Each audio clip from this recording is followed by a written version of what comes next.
let's get back into it. Okay, so last week on the road. What's that, Hatum? Oh, sorry. I thought I was muted. Oh, okay, cool. Sorry. No problem. So on your way from Jigao to Bazzoxan, crossing across the barbed fields, along the Emerald Loop, wasn't too bad as far as things goes, but Bazzoxan has got this distinct dark feel about it. Mist, dust. That's where I'm going. It's just Bazzoxan? not nice. Bazzoxan. That's where I was born. Fucking real life. Bazzoxan. And along the way, you fought various bits and pieces, some of it were demonic in nature. But sometimes things are not demonic in nature. Sometimes people are just assholes. And Cadus refused to pay what the obvious, what's the word, bribe, scam, whatever it was. She just steadfastly refused to do that. And they called her bluff, and Cadus cast Chill Touch on one of the innocent roadside raiders, and that's where we'll pick it up from. Yeah, innocent. Innocent. So Cadus, I think we were treating that as your surprise round. So let's just start right from here, Cadus.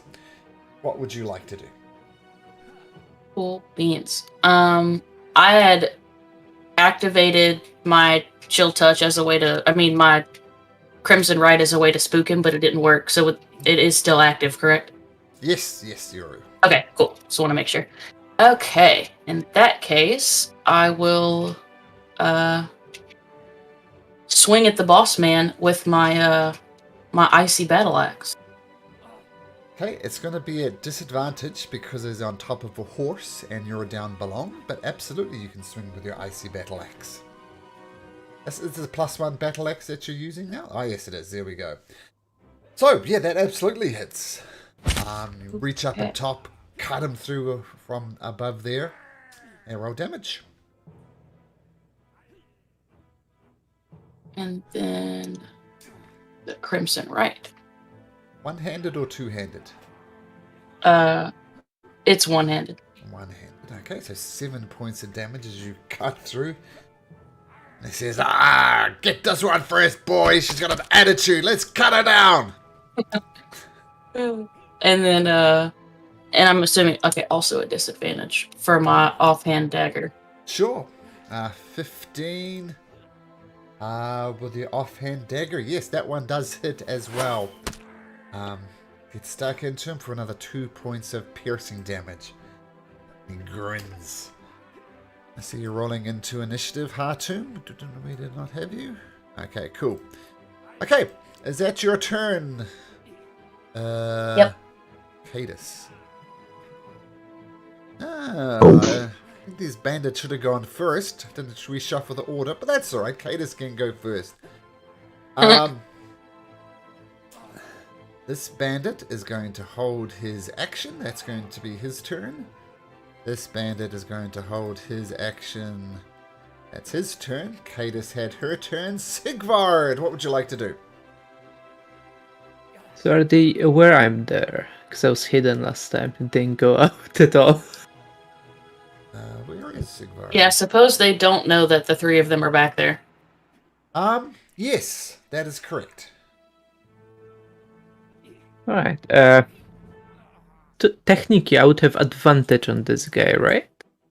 Yep, absolutely. If I attack. Yep. Okay, I will... Sorry, is Hex's Curse bonus action? Or free action, sorry. Bonus action, okay. So I will Hex Curse this guy. Okay. And to Eldritch Blast on him. Okay. So he is Hexed Cursed. Got it. And with an Eldritch Blast at a 19 at advantage, that absolutely hits. So he gained that plus 2. It's an 11. points of 11 damage. points of damage. Okay. He's looking around and says, "There's more of them boys behind the rocks. After them." Okay. I will get those by here. Cool. That's all. Okay. This warhorse takes a step forward, bringing the rider with him. It's not going to get that, but it raises up on its back legs and goes for a hoof attack against you, Cadus. Just check I got everything set up here. I do. Okay, so who's come clattering down? Boom! You slide out the way though, as it only rolls a 12. Doesn't get close to hitting you. This riding horse is. You're still hidden back there, right, Kalen? I'm not really sure because I wasn't here for the last session, but I assume I would be hiding. Okay, I'm going to assume that Kalen and Hatum, as both of you kind of weren't here last session, are hidden behind there. So this, of course, that. This guy's actually the horse is going to just scatter on back there. Amber, up in the front as well. What would you like to do? I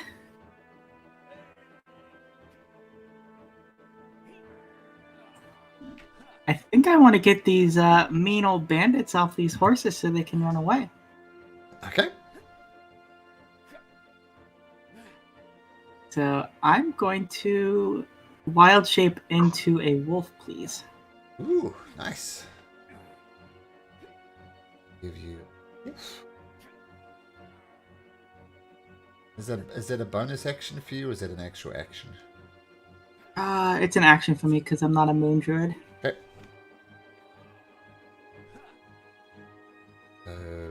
There's a wolf token.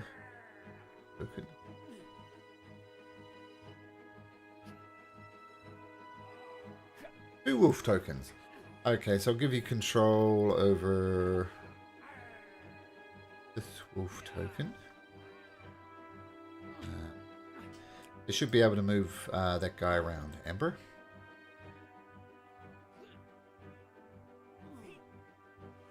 Want to move yourself out the way, your actual token. Perfect. Okay, so wild shaping into a wolf. What's the new wolf? Very nice. Amber goes through a rather startling transformation.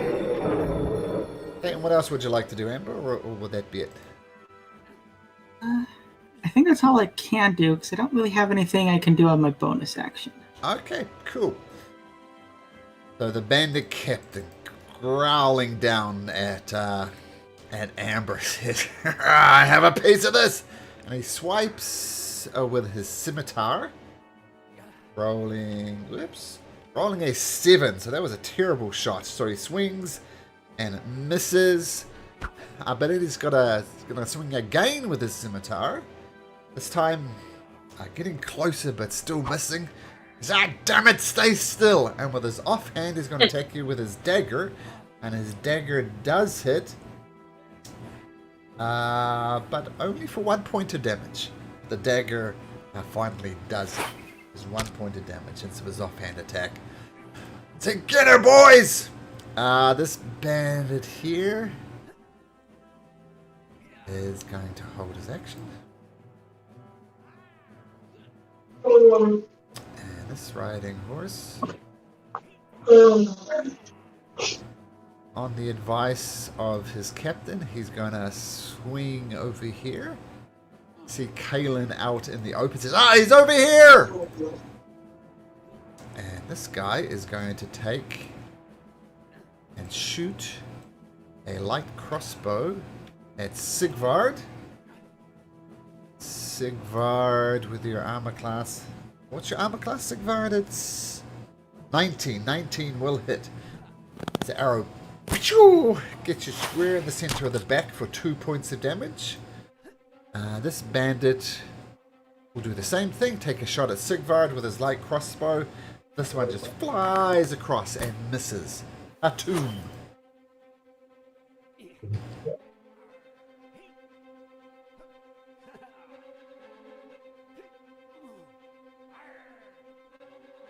Mr. Hartoon?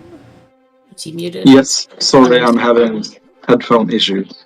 Okay. Thought I'd work it out with a cord, but yeah, I'll just use this and swap a bit for now. Sure.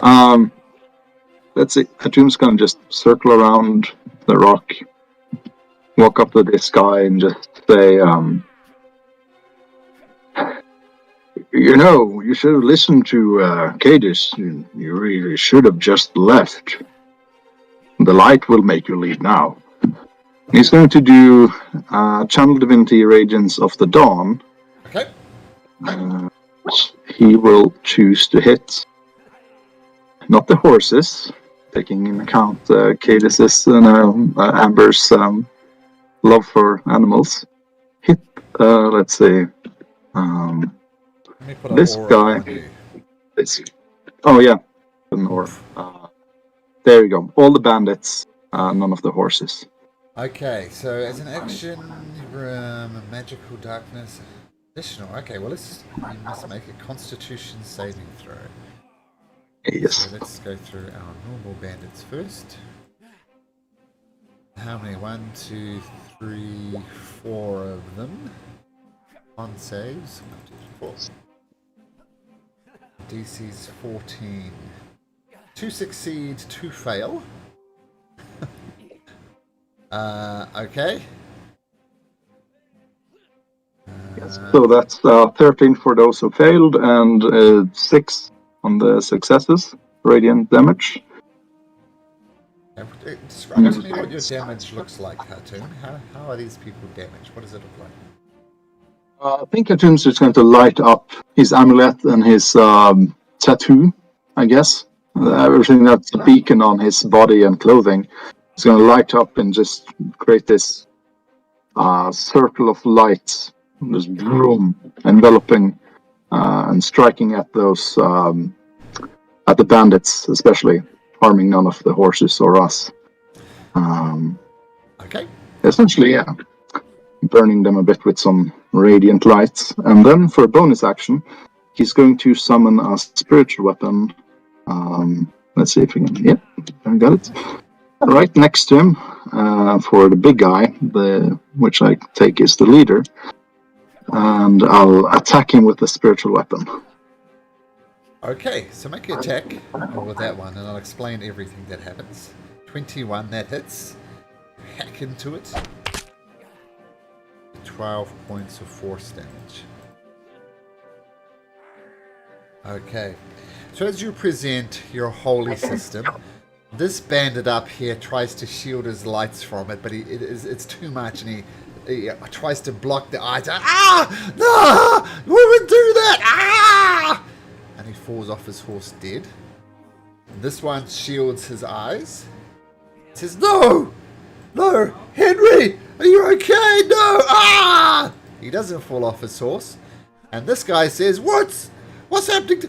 Ah! Ah! And he falls off his horse dead. And this guy says, "You monsters! It's just a simple amount of gold and now 2 people are dead!"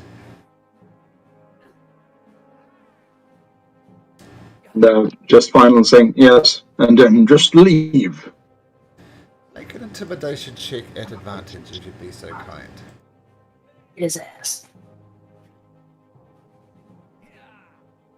15. We will see what happens as a result. Okay, this riding horse.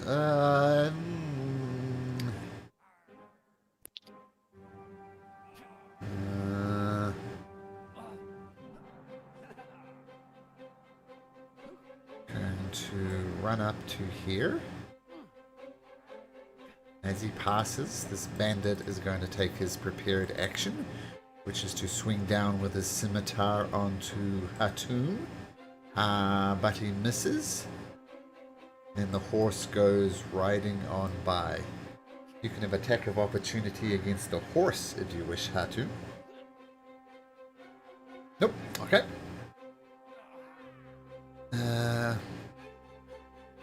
This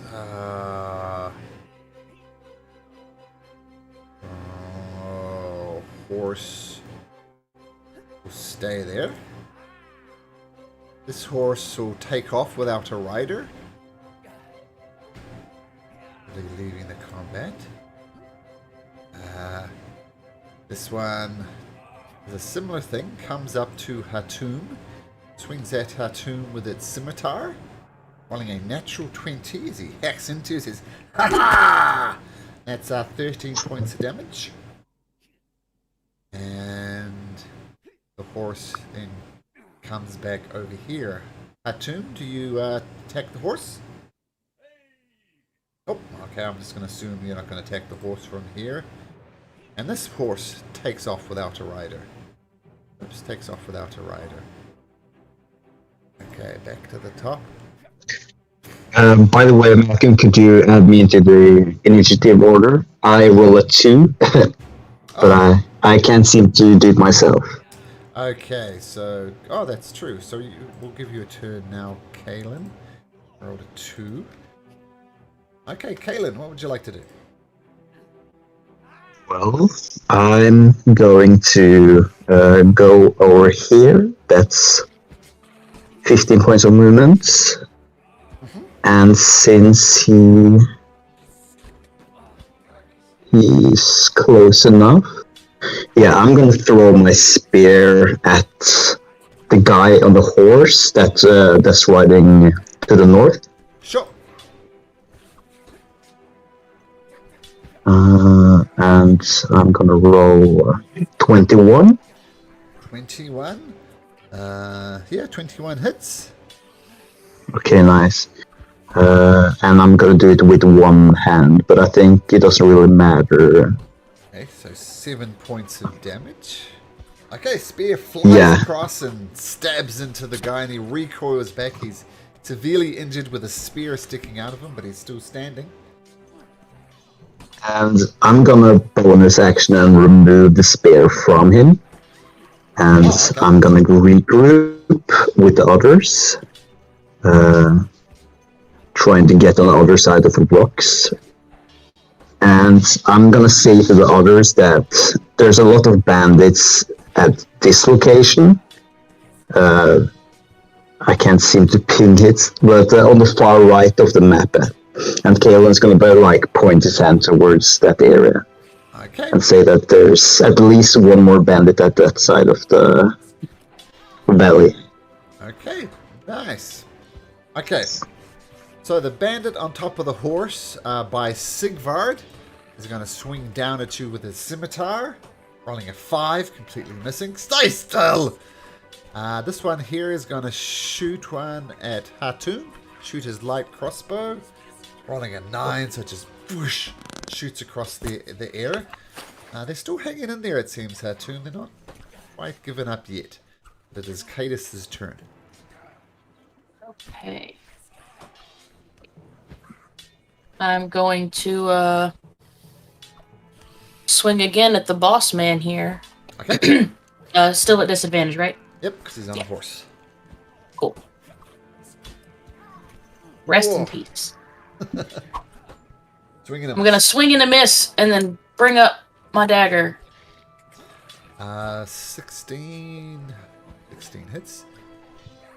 Let's take this token. Yeah, 16 hits. Your dagger for 3 points of damage. Nice. You'll have to do a lot better than that. That's all I've got. Okay, Sigvard. Alright, since I cursed the guy, I will move one step closer here. As bonus action, I'll cast on myself a Shield of Faith. Hey, nice. It's casted. Oh. Okay. Oh. I don't know why it doesn't take up the slot, that's all, sorry. And then I will still Edge Blast the guy who I cursed. So that's a straight roll for ranged, right? Yep. 14? 14 against that guy. Unfortunately, your Eldritch Blast goes wide. Okay, I'll stay there then. Okay, cool. The War Horse will do another hoof attack against Cadus. Rolling a 24, so this time it does catch you and thumps the two hooves into your chest for 11 points of bludgeoning damage. That horse is going to stay there. Amber. Wolf Amber. Oh, right. Wolfbur. So, Wolfbur is gonna jump up and attack this guy here. And it's... I'll tell you what, because the wolves have that knock prone ability, right? She's gonna try to jump up and try to pull this guy off of his horse with that. Okay. So, he's obviously going to try and resist that. He rolls an 18. And it's disadvantage because he's on the horse, right? But advantage because I have pack tactics. So, 18. I have to make an attack first. Oh, make the attack first, sorry, yes. Oh, dear. Nope. Oh, well, that's not going to Kind work. of fumbling around, kind of trip over my own feet. Maybe not too used to the wolf form. For the first time, you get a natural one at a critical moment. So you try and grab him and bite him and take him off the horse, but no good. Down, dog, down! He's kind of annoyed at the dog. He's annoyed at all three of you guys, but he's annoyed at Cadus most of all. He's going to swing at you once with a scimitar, Cadus. Rolling a natural 20 for 10 points of damage. Gross. Ow. Swings again for a 15. Which hits Cadus again. For 4 points of slashing damage. Ha! It's more like it. And then finally he takes out his offhanded dagger. And he's going to try and stab you with that at all for the three hits. And it's again for 5 points of piercing damage. So he's just hacking into you. Daggers are flying. He laughs. Help. You hear the bandit captain shout his buddy up the top, "Get this one!" And he gets the following orders. Fires his light crossbow. And the light crossbow flies and hits Cadus in the chest for 6 points of piercing damage. Cadus fall to the ground, motionless, cut up with scimitars, like crossbow bolts in the back. The captain says, "Yeah, you stay there, you die and you bleed." That guy will be dead. This guy is going to take a shot at Sigvard with his light crossbow. Misses. Khatum. Okay, can you hear me fine now? Yeah, that's much better, actually. Oh, good. I had to switch for my partner's headset. Should work better. That's great. Yes.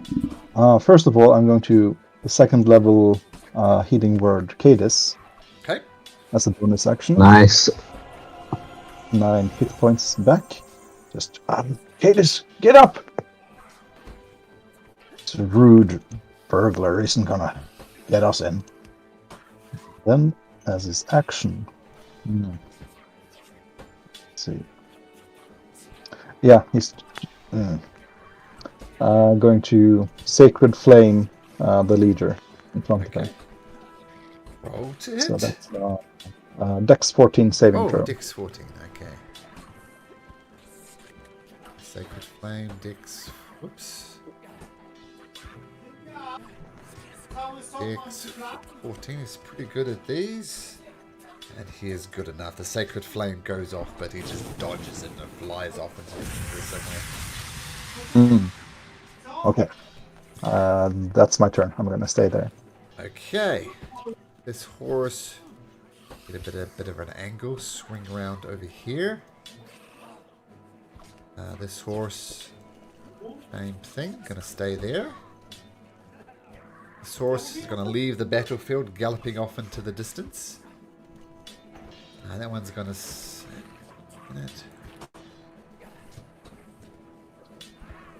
Yeah, it's gonna rise up on its back hooves and go for you, Hatum. No, sorry, Sigvard. You mean Sigvard? I mean Sigvard, yes.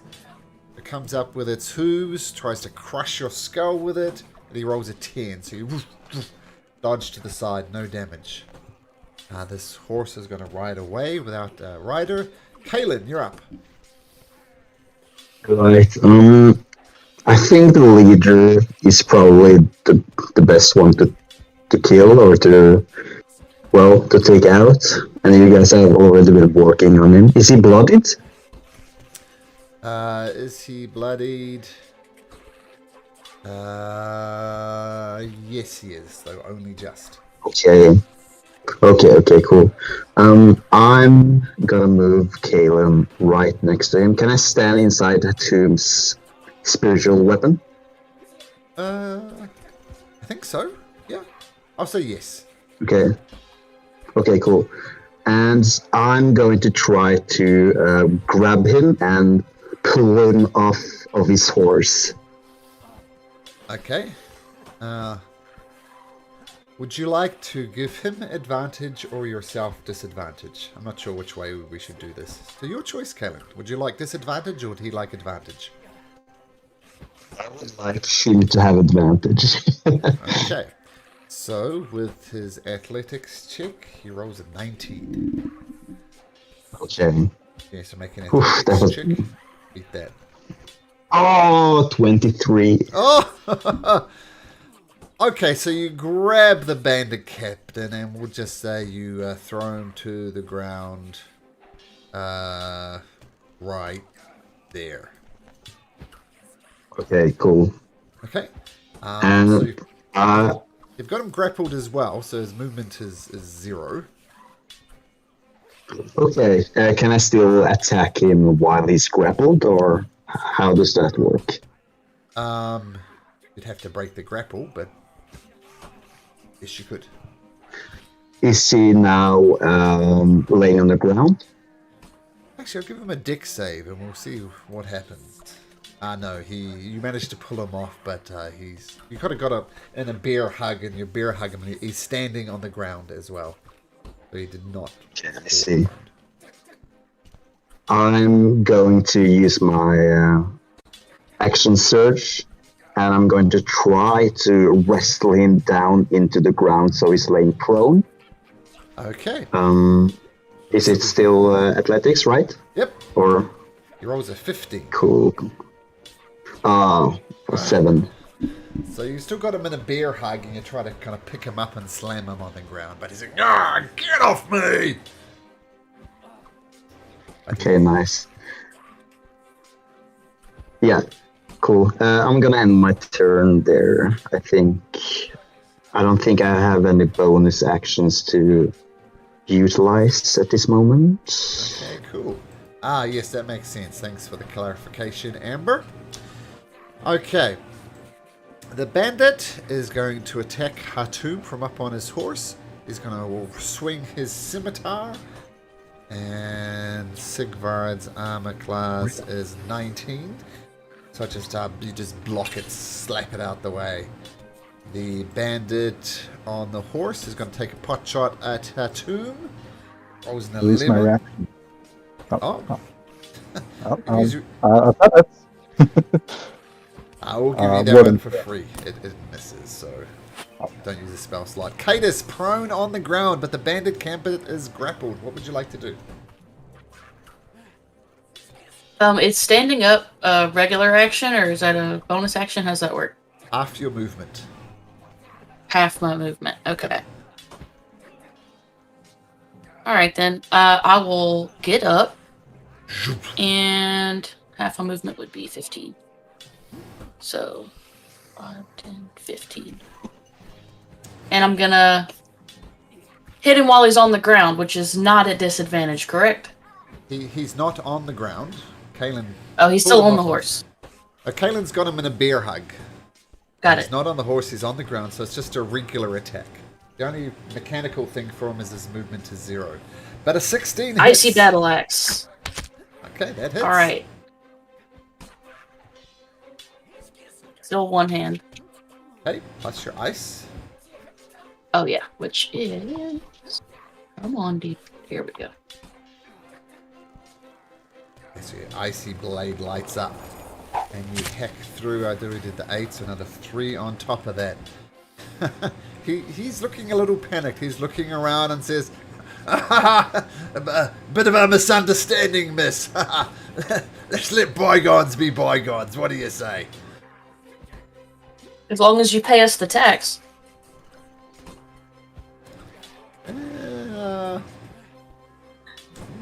He's thinking about it, and we'll see what he does on his turn.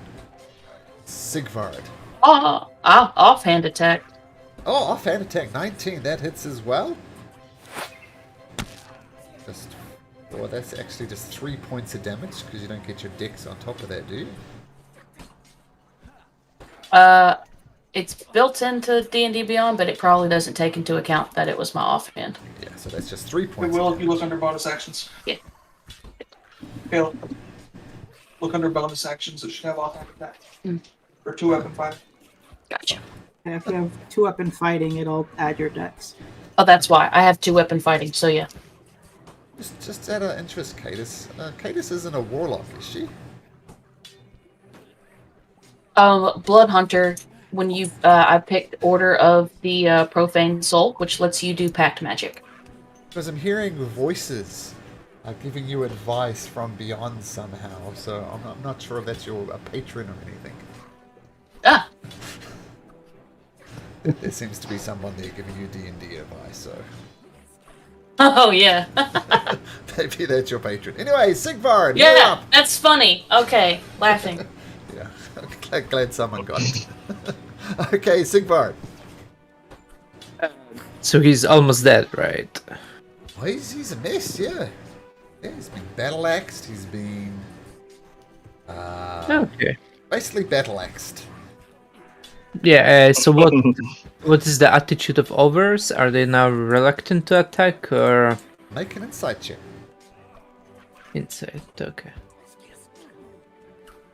18? They see their leader on the ground, grappled, basically groveling before the person who was giving him some attitude, so they look a little nervous. Okay. I would just say that. Come on, your leader, see him, he's like cowering in the mud. How about we just stop here, sheath your weapons, and we start it out with him? I mean, you see, 2 of your friends are dead already. Pretty sure that's gonna be the outcome. What's the point of dying for it? Is it worth it, your lives? Persuasion at advantage, Sigvard. Persuasion. You weren't threatening to hit him, saying, come on. 20? And he says, no. Yeah, all right. Yeah, bygones be bygones. I'll just be on my way. Cheers, mate. Yeah, cheers, guys. Have a good one. And we can deal with the Okay. Codes boss. There we go.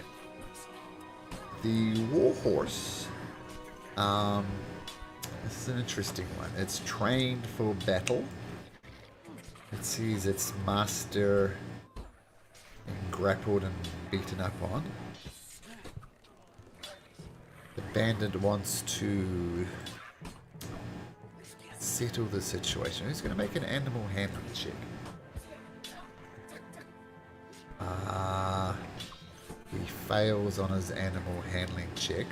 So this horse, being a horse of battle, is going to rise up on its hooves, come down on Cadis again, but this time missing, avoiding 12 points of damage. So goes up. This riding horse, this guy, he's going to stay there. Amber. Wolf Amber. Wolfsburg. I'm not sure how speech of the woods would quite work since we're both animals right now. But Interesting. Wolf Amber will try to give like happy barks at the warhorse here, trying to encourage it to run along and Nice. be free. Happy barks. Woof. Oh, okay, all right. Like Yeah. happy barks. Like it doesn't want to hurt it. Nice. I think dogs are pretty good at showing emotion. So yeah, happy barks. Make an animal handling check as a happy barking dog. Love it.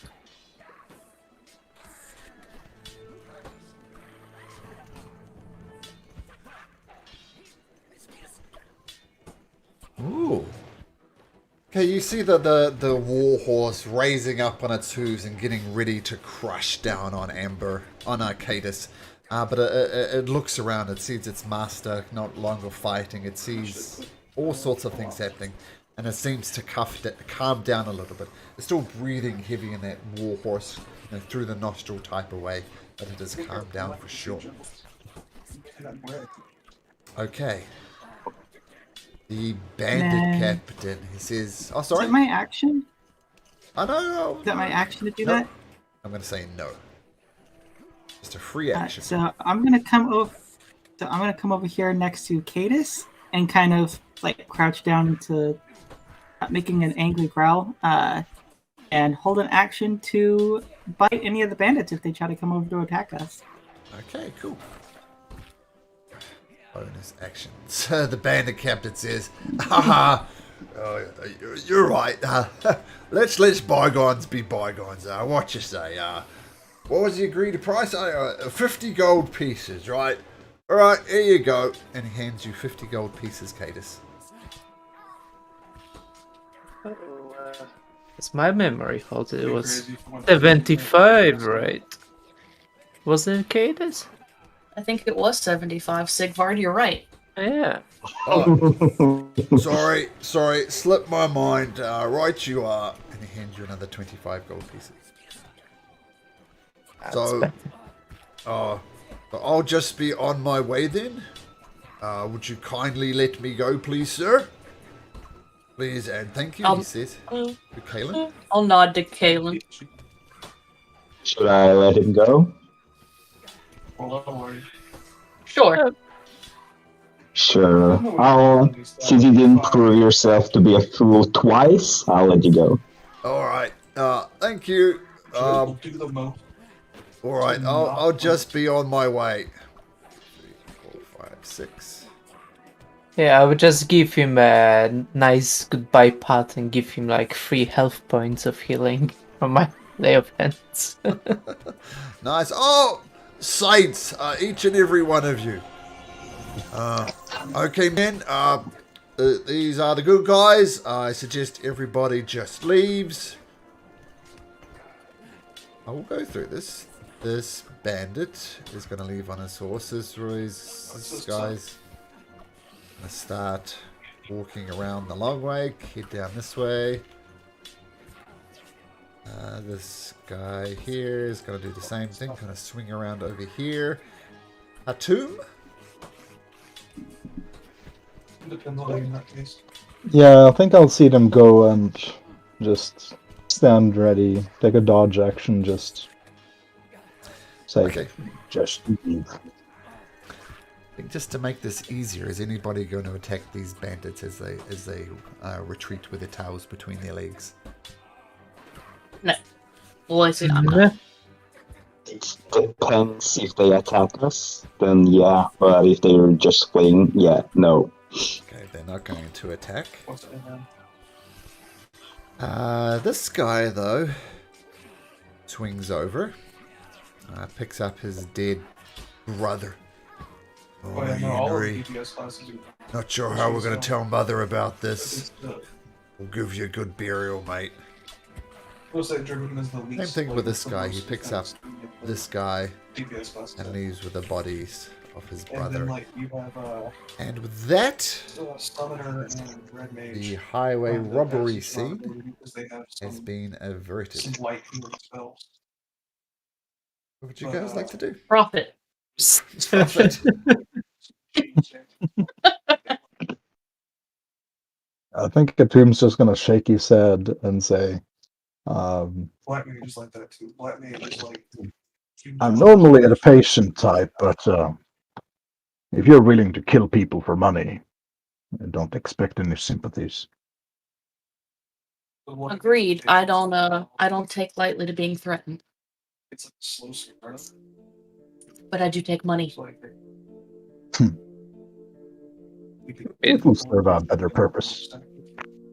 They drop like tens of thousands of damage in single hits. Has to be a toll collector, so I don't know how that works. Well, But- I guess before we keep heading to Bazzoxan, if anyone could help me out. Oh, yeah, I'll give you 11 points of healing then. Thank you, Sigvard. No problem. That's my healing cans and lay of hands. I have just 5 left for anybody getting poisoned or There's something. not Yeah. Might be good to spare open or hold on to.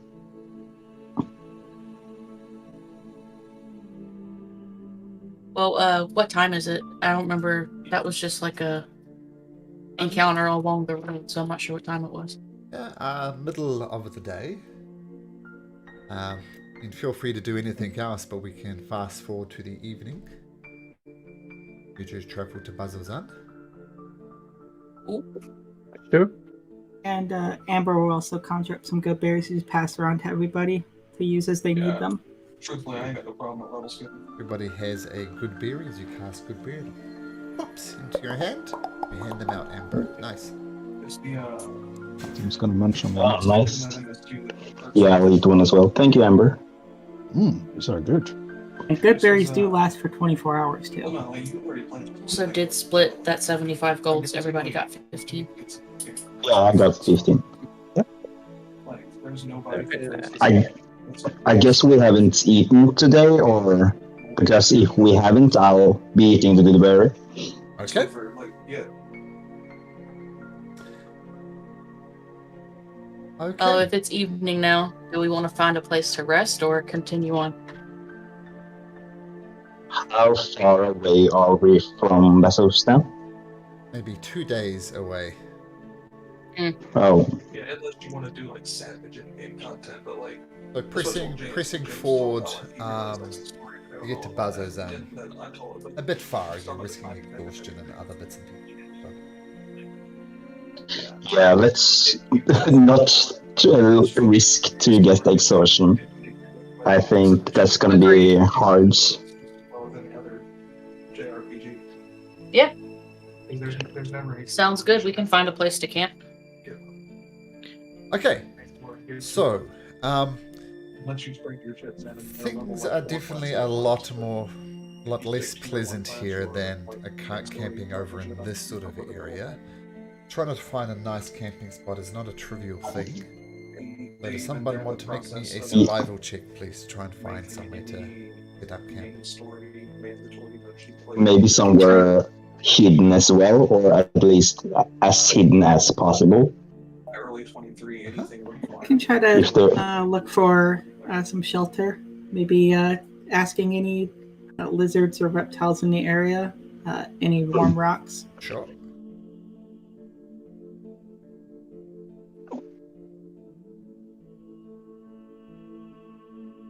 James put a couple of days of this. Amber. and, when I asked what he did, Similar than before, you listen to the lizards, see what they're doing, and you find somewhere. I'm not sure if I've even shared this art before, but the barbed fields are very unpleasant.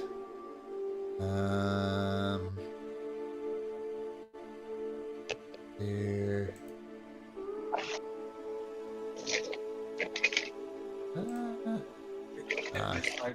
Here we go. Well, I have showed them before, so that's the situation you're facing. But you do find a nice place to camp. Once again, it gets very hot here during the day, very cool during the night, but you found the perfect sweet spot, Amber. And, yeah. Guys, set up camp for the evening. Conversations you wish to have or anything? Yeah.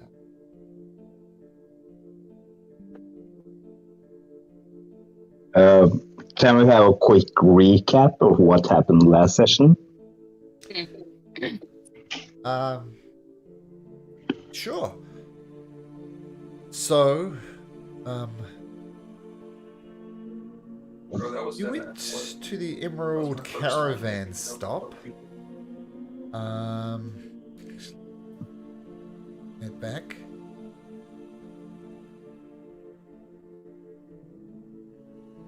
Drugs. We also got cursed by a moon. Oh, yeah, I think that was 2 sessions ago, right? Yeah. I remember that. Okay, so you're cursed by the moon. You fought these demonic carrion over here with the Vrock, which got away. The one that got away, right? Yeah. Yeah, I think that's where we ended. Are you here when we fought the will-o-wisp? Which was this No, I don't think so. Yeah, so we stumbled upon some dead bodies under this wagon, and upon inspection, we were attacked by will-o-wisps. Okay. And if you Did you find anything? If you remember, I sent you a message, both Kaylin and her tomb. You should find some extra potions in your inventory. Yeah. And I think. Yeah, I saw them.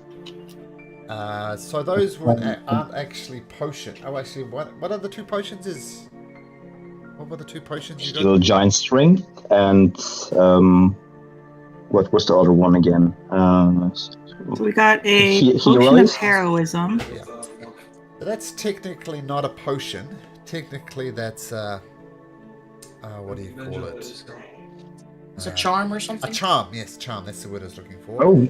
So when you kill these will-o-wisps, the will-o-wisps return to the bodies of the 3 things that were killed, and they gave you a blessing. That's the charm of heroism. But technically not a potion, but it functions like a potion, in that you need to use a bonus action to activate the charm. That's what you got from this one. And you just found the Hill Giant Strength. I think in this cart as well, actually, from memory.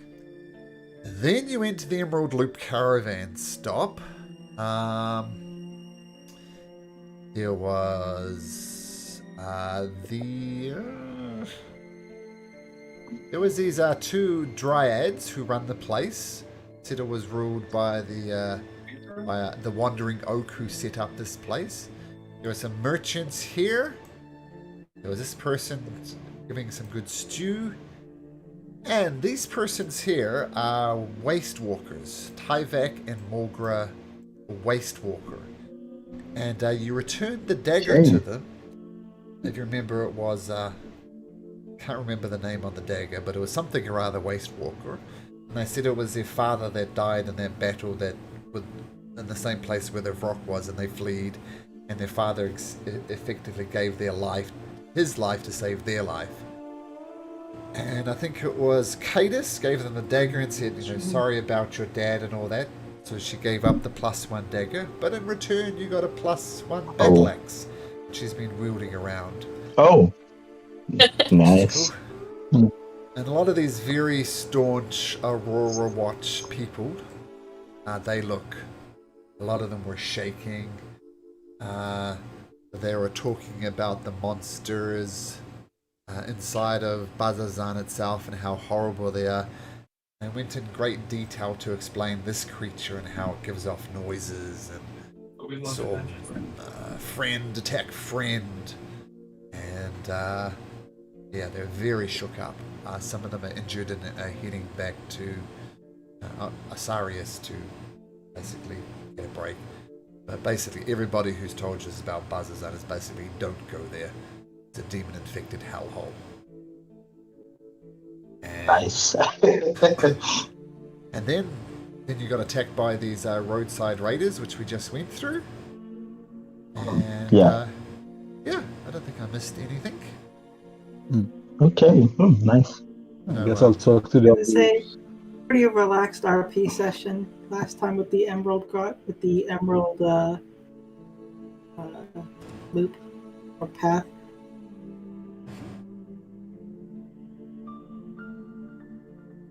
Did these Very waste nice. walkers have any connection to our little thief, Irvin? Waste walker? Is he a fellow of theirs?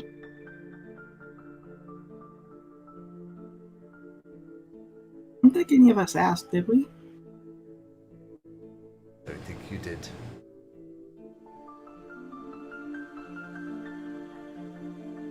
I mean, Khartoum is right, and that Irvin Waste Walker, this gentleman here, does indeed have the same last name as him.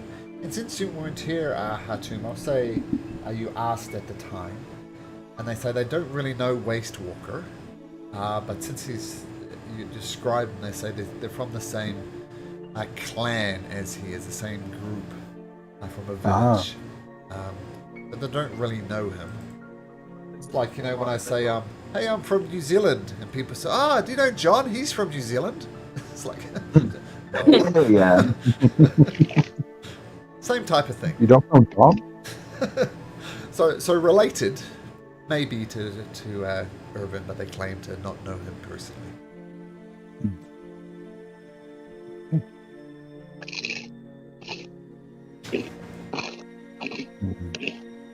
So, Bazzoxan, lots of bad rumors about the place.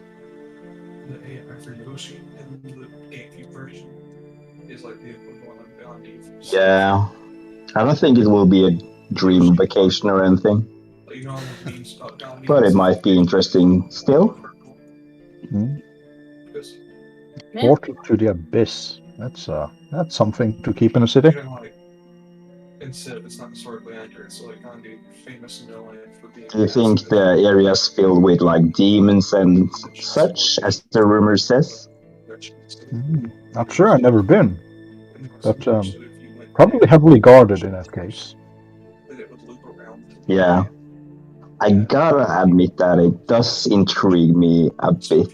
Like, why are all these rumors of the city? Well, we already like met the demon, so I think the rumors might be, well, not too far-fetched, but I'm curious.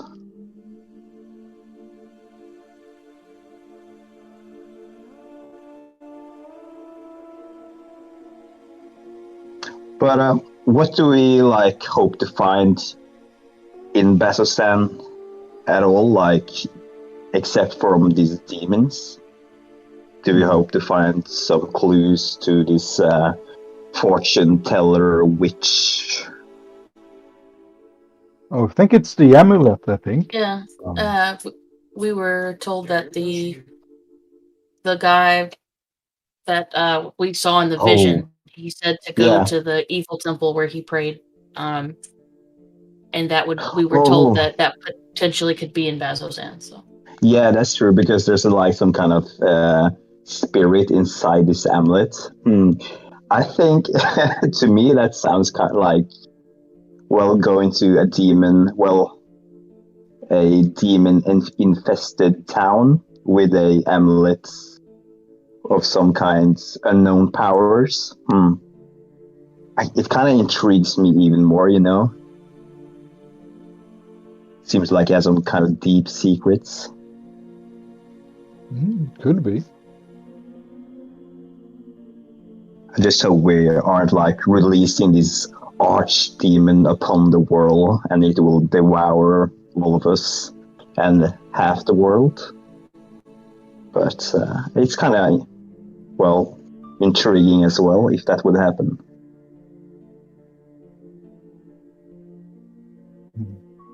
It's probably important to go there in case. Yeah, it would be an experience, wouldn't it? Like to experience something like that, as grand as the release of the devil himself. might be worth it. Hmm. Don't you think, Atsu? Yes. Seems grand. Demons are horrible creatures, as we know, but for some reason, probably they can't close this portal in any case. Well, let's say, like, hypothetically, that we do release some kind of greater power and all of us die.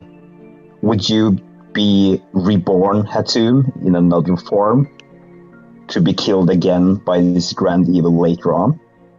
Perhaps? Like an endless cycle of death? That seems a bit dark. I hope not. Yeah, me neither. Just like hypothetically thinking, you know? Is it worth it? That seems like a nightmare, so well, we better not make that a reality.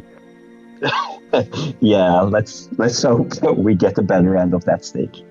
Bazzoxan should be close enough to Rosanna. Must be a beacon there. You see Tomb taking a handkerchief off and dabbing his forehead, drying off the sweat. Well, I guess living forever might be a curse and a blessing, some would say, perhaps. Depends on your point of view. But you don't really remember too much of your previous life, nor your death, right? So if you were killed in a grotesque way, you wouldn't remember that in your next life, right? I'm not sure. I haven't spoken to many consecutive people. How much they've relived. There's those people who've been reborn many times. Those who've been heightened to the something called an umavi. I'm sure they remember everything about their life. Really? Yeah, I think so. I just haven't spoken to one. They're all in the upper echelon of the Kryn dynasty. Much bigger than just a yeah, simple noble. Because I've been thinking about what you have been talking about, being reincarnated, but also losing all your memories and knowledge. I kind of like the idea of living forever, but I don't like the idea of losing all your knowledge. It kind of sounds like you're starting from scratch again. What's even the point if you're... yeah. Oh, that is the point. You get to make new mistakes, new failures, and that will make you grow as a person again and again and again. And then, finally, you achieve transcendence of some sort. You're able to use all your failures and mistakes of your previous lives to make your current one much better. But wouldn't someone argue that dying as a normal person and then your soul goes to rest to heaven or whatever people are thinking, that would be some kind of final resting place which you strive to seek?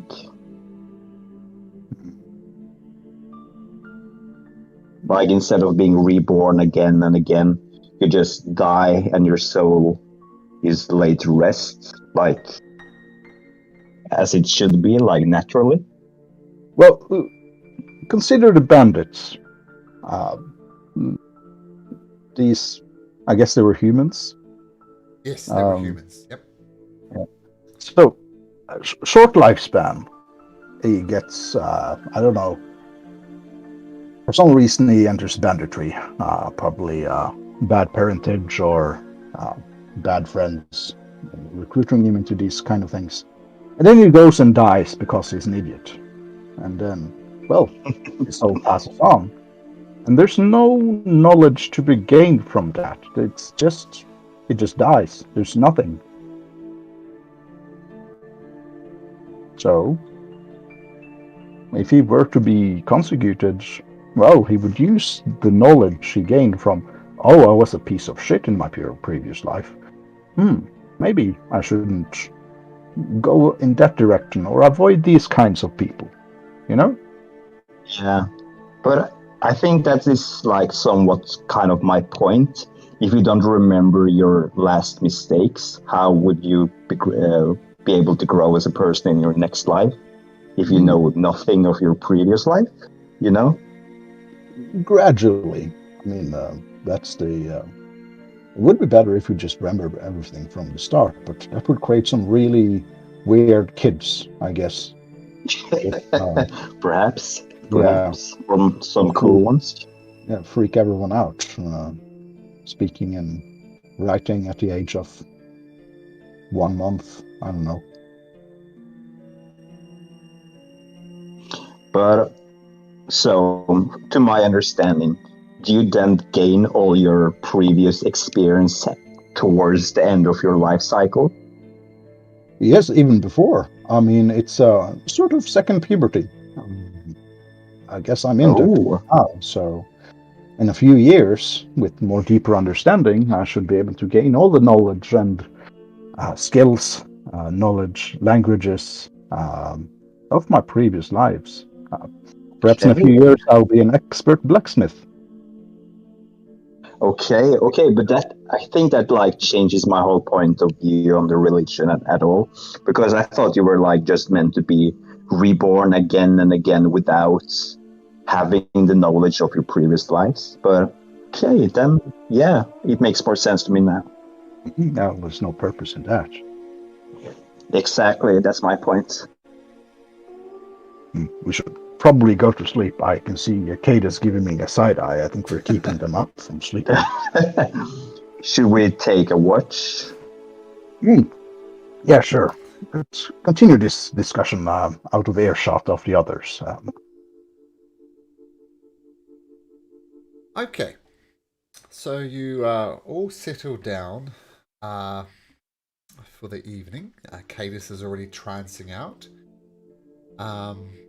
Sounds like Kalen and the Hartoon will maybe take the next watch to continue their conversation. And in the final watch, they Sigvard and Amber. Everybody can take a long rest, so feel free to long rest and get all those beautiful hit points back and spell slots and all that good stuff.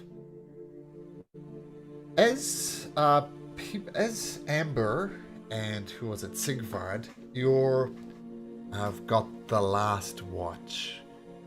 Everybody is still asleep. It's almost time to wake them up. But you hear something up ahead. Actually, Amber and Sigvard both make me perception checks. Perception. How much information? 12? 17. Sigvard, you know there's it sounds like the sound of battle in the direction of Bazzoxan. And Amber, you pick up some things. There's definitely swords clashing. There's definitely screams coming on. But you also hear some growling, some very unpleasant sounds. Your mind can't help but go back to the sounds that the Vrock was making. It's not a Vrock, you don't hear wings flapping, but something is going up ahead with something nasty. Amber, Sigvard, what do you do?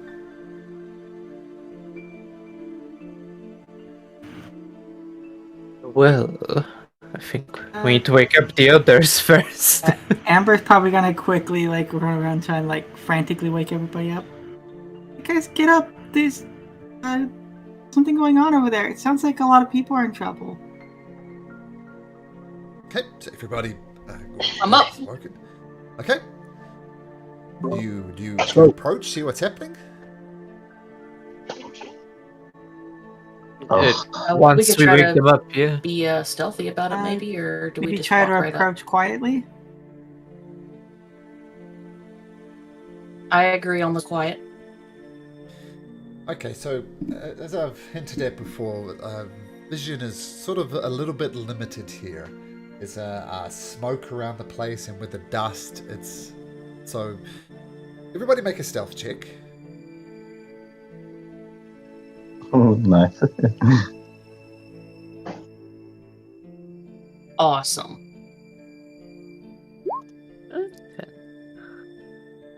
Okay, so as Oof. you're... Better than my stealth last. Oop. Better than my stealth was last week. Hatum, that's There we go. range injury. I mean, hey, it makes sense. Is that Yep. like a super want? Oh yeah, that's definitely deserving of a womp womp. There we go. I don't have a super one, unfortunately. But yeah, so That's actually kind of impressive in a way. yes, Sigvard, you're doing a pretty good job. Amber, Cadis, not so good. Amber, pretty good, but Hatum. How does Hatum fail so terribly at stealth? I'll let you to describe it, Christian. How does he fail so terribly? To go with the stereotype, Tomb's going to try to sneak stealthily, and then he sees scurrying by his feet a small animal, insect of a kind, and he's going to rear up and blow his trumpet and go, "Oh no, it's a demon!" Okay, so you sneak up rather terribly, and then the smoke starts clearing a little bit, this persistent smoke and the dust as well. And you come across just in time to see a horrible creature, which looks like this. Huge creature. About the size of a horse, maybe even a little bit bigger. And you see it as you stealth, quote unquote, up on it. And you see it's battling some members of the Aurora Watch Patrol. You watch it pick up an orc, and just this massive, huge orc, or half orc, muscled, armored, just picks it up, rips it in two and throws it aground, then lets out a roar. You see one drow is already on the ground dead, and there's a couple more soldiers trying to take this thing down. This is exactly what you see as a missed part. This is the view that's before you. What do you do?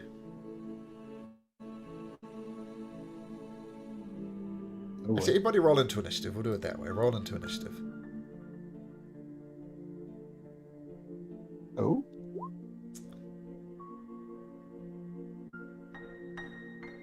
Did he need to roll you in, Kaelin? Yeah, I think so. I got a 12. 12. Okay, done. Oh, Amber, look at you. Okay.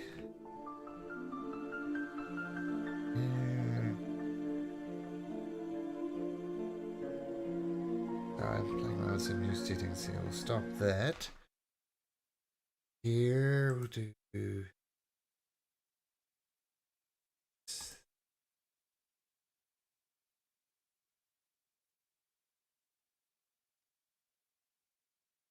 this. Okay, so shit going down. What do you do, Amber?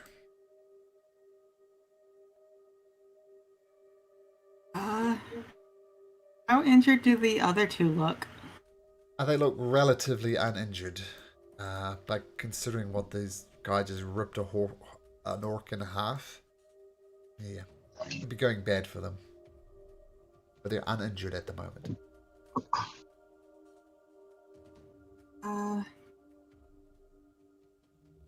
So first of all, we are going to run up 3 feet.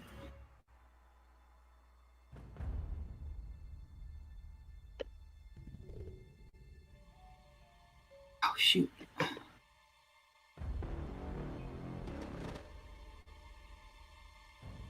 I'm going to wait until we're actually getting closer together to throw down totem, but for now I'm going to call my hawk out.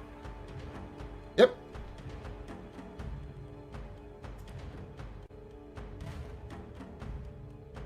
And it's going to fly around above this thing's head and try to distract it to Okay. give the help action. Okay, cool. Technically, the hawk should have its own initiative order. So we'll let it fly for now, but just what's its initiative? We'll put it in the turn order. Oh, sorry. I thought it acts at the end of mine. Is it a familiar? Is that technically what it is? It's a familiar. It uses my wild shape to Okay. Yeah. cast Find Familiar. Does get its own initiative then.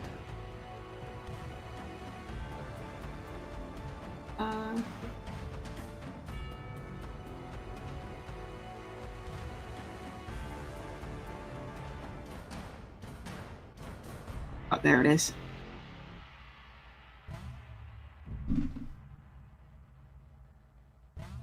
An 8. Okay. So I'll say on its turn, it flies up and it kind of does it. So it won't be technically advantage yet, but we'll do it. And, okay, cool. So Amber rushes up, gets that, use your wild shape. Okay, I'm assuming that's your turn. Cadis, what do you do?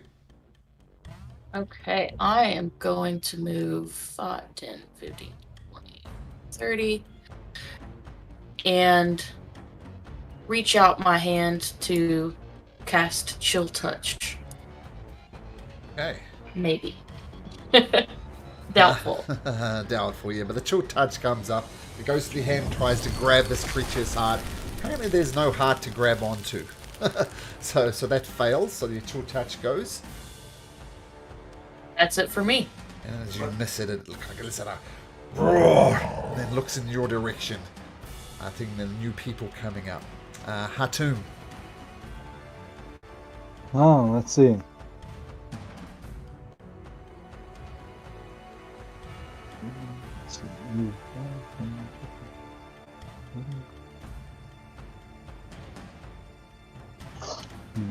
Yeah, starting hard. Let's see. I'll go with raise his shield and just make it glow, the beacon insignia on it, and just shoot out a guiding bolt at the demon. Ooh, nice. Thing. Okay, make a roll to hit.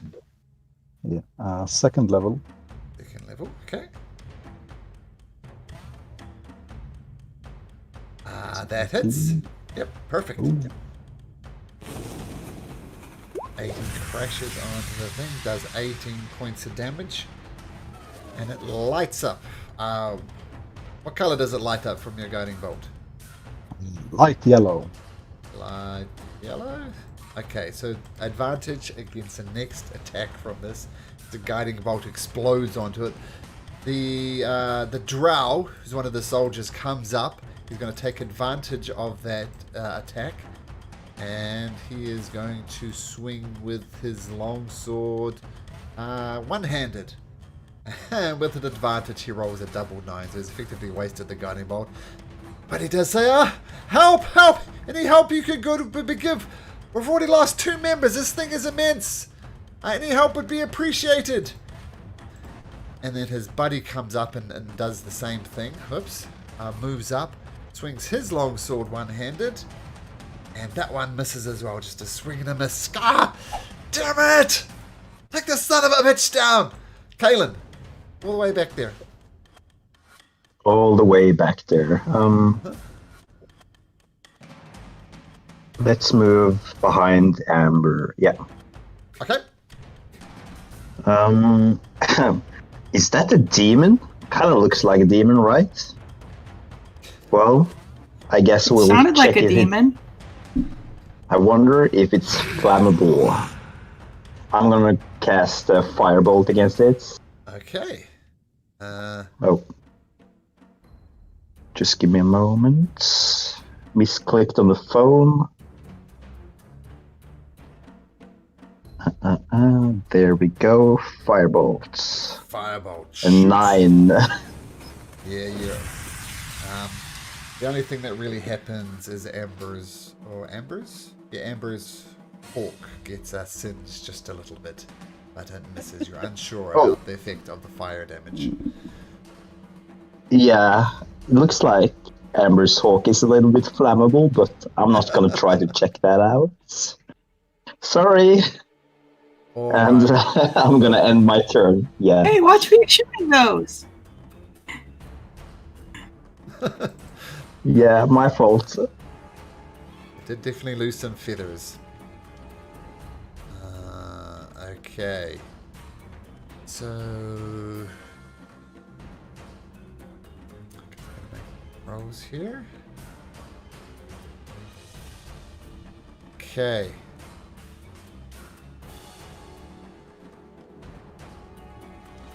Okay, you see this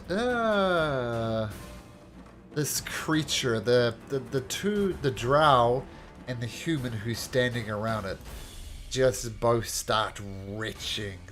Oh, this thing is disgusting. The stench from this thing is unbelievable.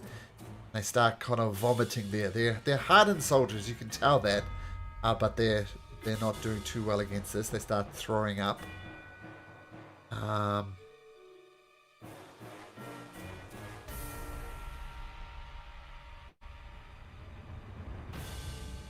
There we go. Okay. And then the creature lets out a roar.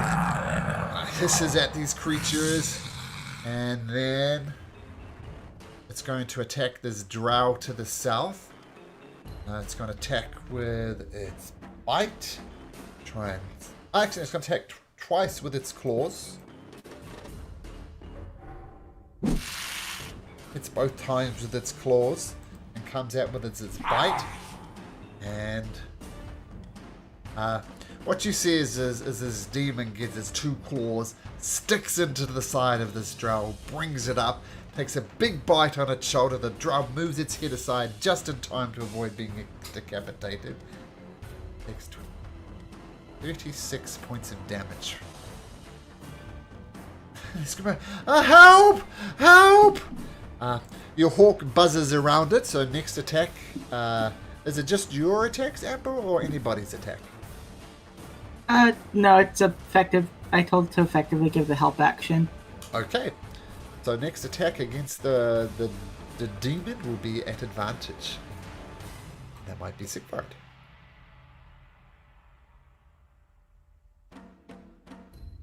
Right. Let me see. Don't think so. Just gonna dash at it for now and cast the Shield of Faith. That's about it. Shield of Faith is a bonus action, right? Yes. Okay, nice. The Shield of Faith goes up. You're a little bit protected. Okay, rushing up very bravely, right up next to the creature. Amber.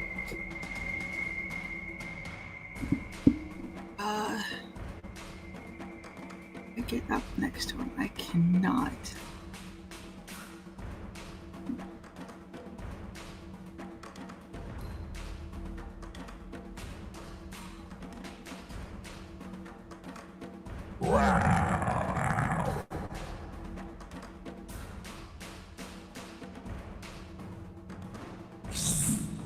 I'm gonna come up as close as I can.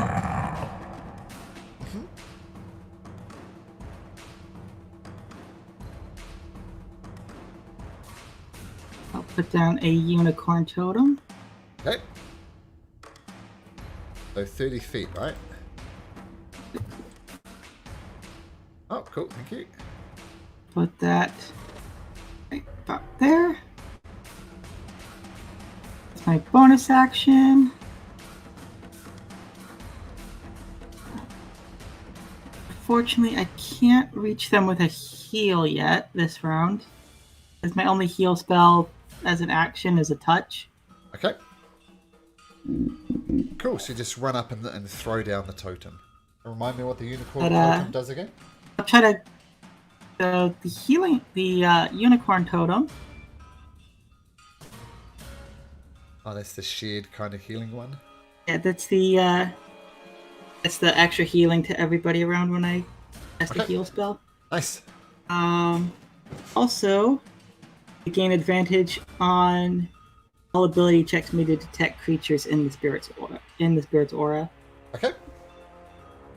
As an action, I will call a swarm of insects around this thing. Infestation. Hey, nice. It needs to make a Constitution save, please. It rolls 3 rolls a 23. It is not affected. It is not bothered by the insects. Okay, so the insects go off top of them. I think it maybe even eats a few as they go, but yeah, unaffected. Yeah. I'll try to call out to the two over there if they can. Make your way over here. I'll try to heal you. Okay, we'll do our best. Infestation on the hot is a cantrip, right? Or is it an app? Yeah, and that's also my only spell. Oh, okay, cool. Okay, so the bugs go up, the totem goes up, the bugs get swallowed by the thing, not terribly bothered by it. Then on my familiar's turn, it'll give the help action. Okay, cool. Cadis. Okay. I'm going to move here. And once again, going to try to chill touch our friend. Ha! I'm doing really well. Yeah, looking for that heart, Cadis. Can't find one. Yep. Nope. Okay then. Getting very frustrated with myself.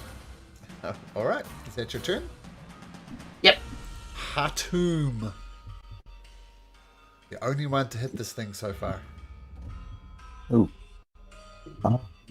Actually, I'm just going to get closer. 5, 10, 15, 20, 30. Yell for the others to the... That's 2 drows. Aurora Watch, get away from that thing. We'll handle it. And he's going to just run toward it and just boom, shoot a guiding bolt at it again. Okay. Yeah, sure. 2nd level. Sure. Fire away.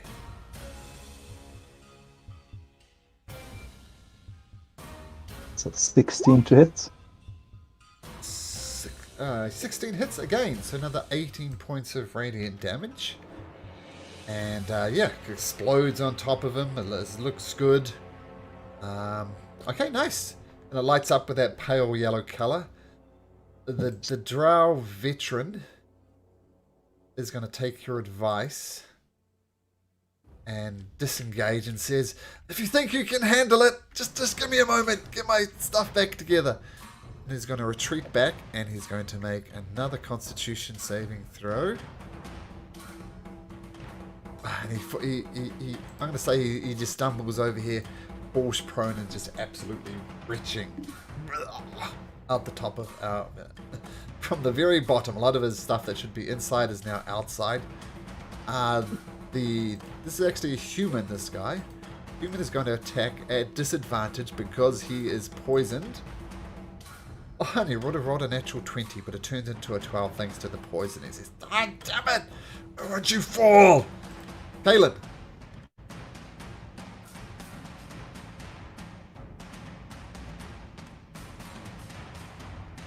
There we go.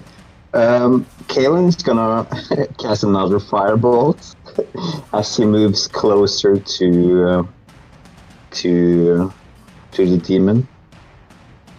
Does a 24 hit? 24 does it. Nice. Let's roll some damage. That's 5 points of fire damage. It's 2 points of fire damage. It's not horribly affected by the fire.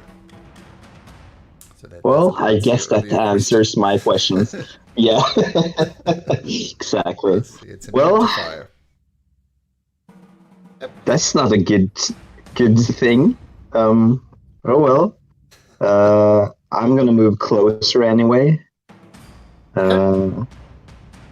Maybe it's yeah, maybe it takes some more damage from being frozen, Cadis. Maybe you're more have some more luck with that. But I'm not gonna try to burn it anymore. Yeah, I'm ending my turn there. Okay, cool. Rush forward there, cool. Okay. My turn. That thing lets out a horrible roar. That is going to... It is going to turn its attention. If it still had the help action from the previous turn, would the Aurora Watch have a straight roll? Oh, you were right. So that is a natural 20 then. Yeah, good point. Thanks to Hatum's guiding bolt. You are correct. Thanks for that. Okay, so he's going to do that And the much. familiar hadn't had a turn yet, so it would still be helping. Yep. Well, after this, you're right. If Siegfried attacks, he'll be at advantage as well. Okay, let's see if that poor guy actually loses his vomiting. He does! He wipes off the vomit, spits a little bit of it on the ground, and he says, just doing his stuff. So annoying. There we go. Okay, so now it's the demons thing, and it turns its attention to Sigvard. So Sigvard, with your shield up, you have an armor class of 21, correct?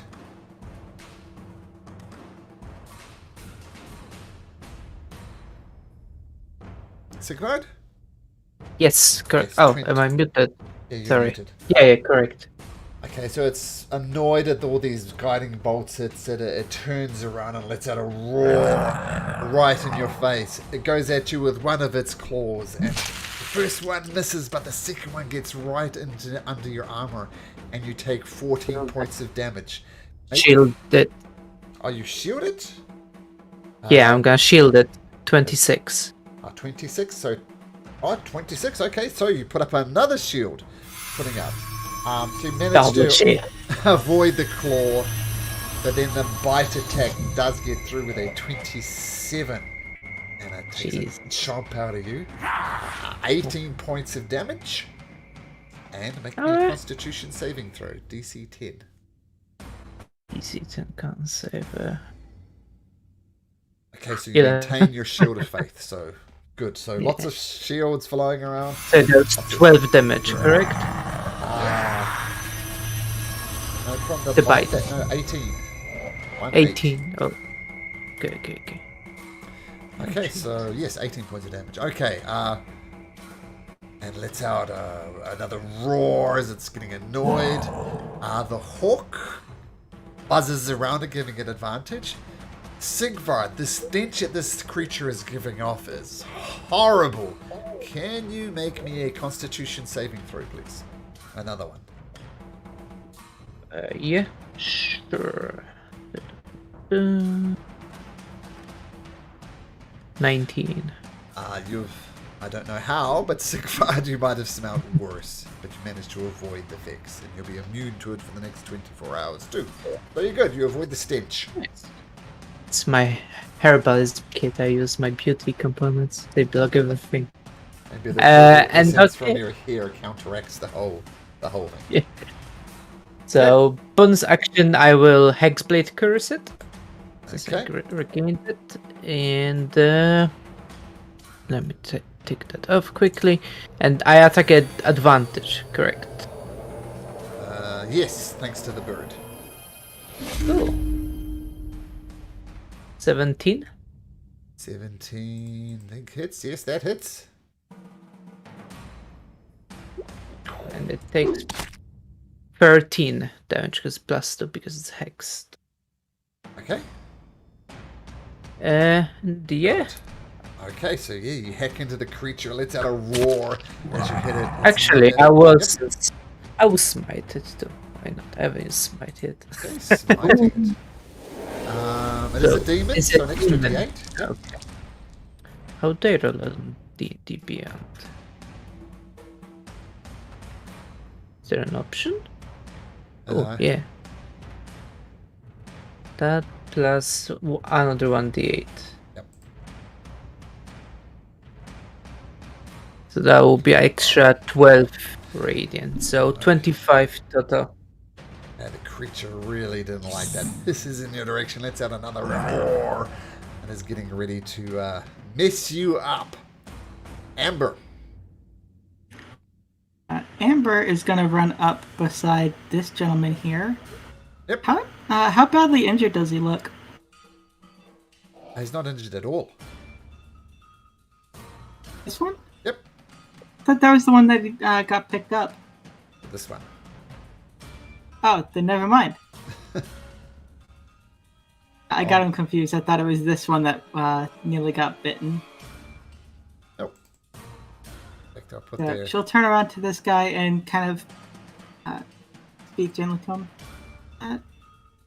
Don't worry, it'll be okay. Then nature spirits will be here to heal you up. It is new. Sure to be fine. Blah! He throws up. And then we will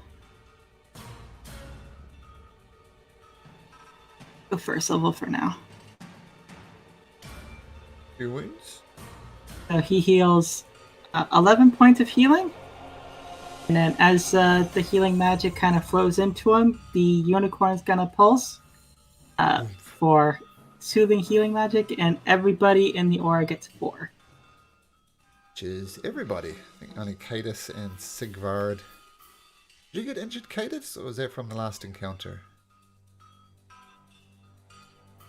That was from the last one. I don't know why I didn't heal. Okay, so 37. There we go. Okay, but Sigvard, you definitely... How much does Sigvard get again? The name of the quest is such vegetation. Sigvard will get 4. 4. Okay, so take note of that. It's a nice secure one that the guy says, oh, thank you, miss. Thank you, miss. It's looking a little bit more healthy. Okay, nice. And he would also get the 4 as well, so he'd get a total of 15. Another 4. Done. Okay, nice healing magic.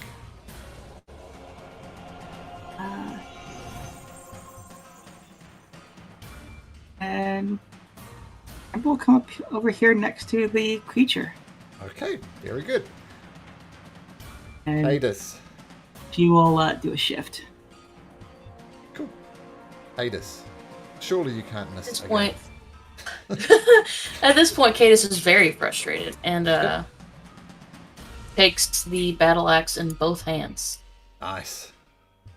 and swings. Ah, buddy. Swings wide of the creature. Oh yeah, Cadis is very frustrated at the moment. She's like screeching. Okay, unable to hit. Them's the breaks. Hatum, what do you do? Okay. Hatum is going to look around and see that, this might be bad. He's going to bless this guy, the sick soldier, Cadis, and Sigvard. So, I'll do it at the 2nd level, so I'll bless... is this guy really badly hurt, or... Not hurt at okay. all. Okay, then I'll bless Amber. Sure. So, D4 for those. Saves and attacks. Okay, nice. So your bless goes off, and your body's feeling just that little bit better. Nice. Stand over here. Yeah, that's my turn. Okay. This guy is going to try and save again. Not forgetting his bless. Doesn't even need the bless, so he gets rid of his poison condition. He's going to get himself together. It says, looks around and says, thank you, friend. He says to both Hatum and Amber. Rushes back. Oops. He rushes back into the battle, but that will be his turn. His veteran buddy. Swing his long sword again. This time he hits. He's doing a pretty good job, actually, this guy. He hacks into the guy. The demon lets out a roar. That amount of damage. Okay. Palin. Right. Kaelin's gonna move right up next to Sigvard. And he's gonna say, "Oh, buddy, you're looking quite rough." And I'm gonna try to fix up his hair a little bit because it looks roughed up. And I'm going to give him protection from goods and evil. Okay, nice. So Okay, all the best. Thank you. so any attacks from the creature will be at disadvantage, right? Yeah. And I'm gonna say, like, blessed be thy beautiful hair and protect us from this darkness or something like that. Yeah, I'm gonna say that. Okay, And nice. I'm gonna use also use my action search Sure. and throw my spear against him. Okay, do it. Yeah, that's a critical one. Does a 6 hit? Uh, no, it does not. Oh, bummer. Let's do one of those. Okay. I'm just gonna place myself there. Yeah. Okay, cool. Okay, so it was attacking Sigvard before. It is going to attack Sigvard again at disadvantage. It might change its mind depending on how this claw attack goes. Oh, rolls a 25 at disadvantage. So, quick question: how does? Because I never played Black Padlock thing. Can I use my Paladin's spells to use my Warlock spells? And you do what? Sorry. So, shield I gain from Warlock spells list. Uh-huh. Can I use my spell slot from a Paladin side to use that spell as well? Don't know. Anybody know? Because I could, Not sure. because I could imagine, Paladin gains this from deity, where Warlock gets it from a patron. So I don't know how that works. Don't know either. I don't think they're counted separate. I'm not really sure. I just would think that spell slots were spell slots. Yeah, I think they're just spell slots. We'll go with that for now. I know your Warlock spells will be cast at whatever your highest spell slot is. Google says there's a people also ask, can I cast Warlock spells with Paladin spell slots? Yes, for the most part, spell slots or spell slots. I'm not sure the criteria. Some D&D Beyond, it seems. Let's go with that then. Spell slots are spell slots. We'll go with that. So yes, you can. So you got a cast shield, I assume? Yes. Okay, so it's finding it a very difficult time attacking you, Sigvard, with all the numerous protections that you have. So it's going to change its focus from you.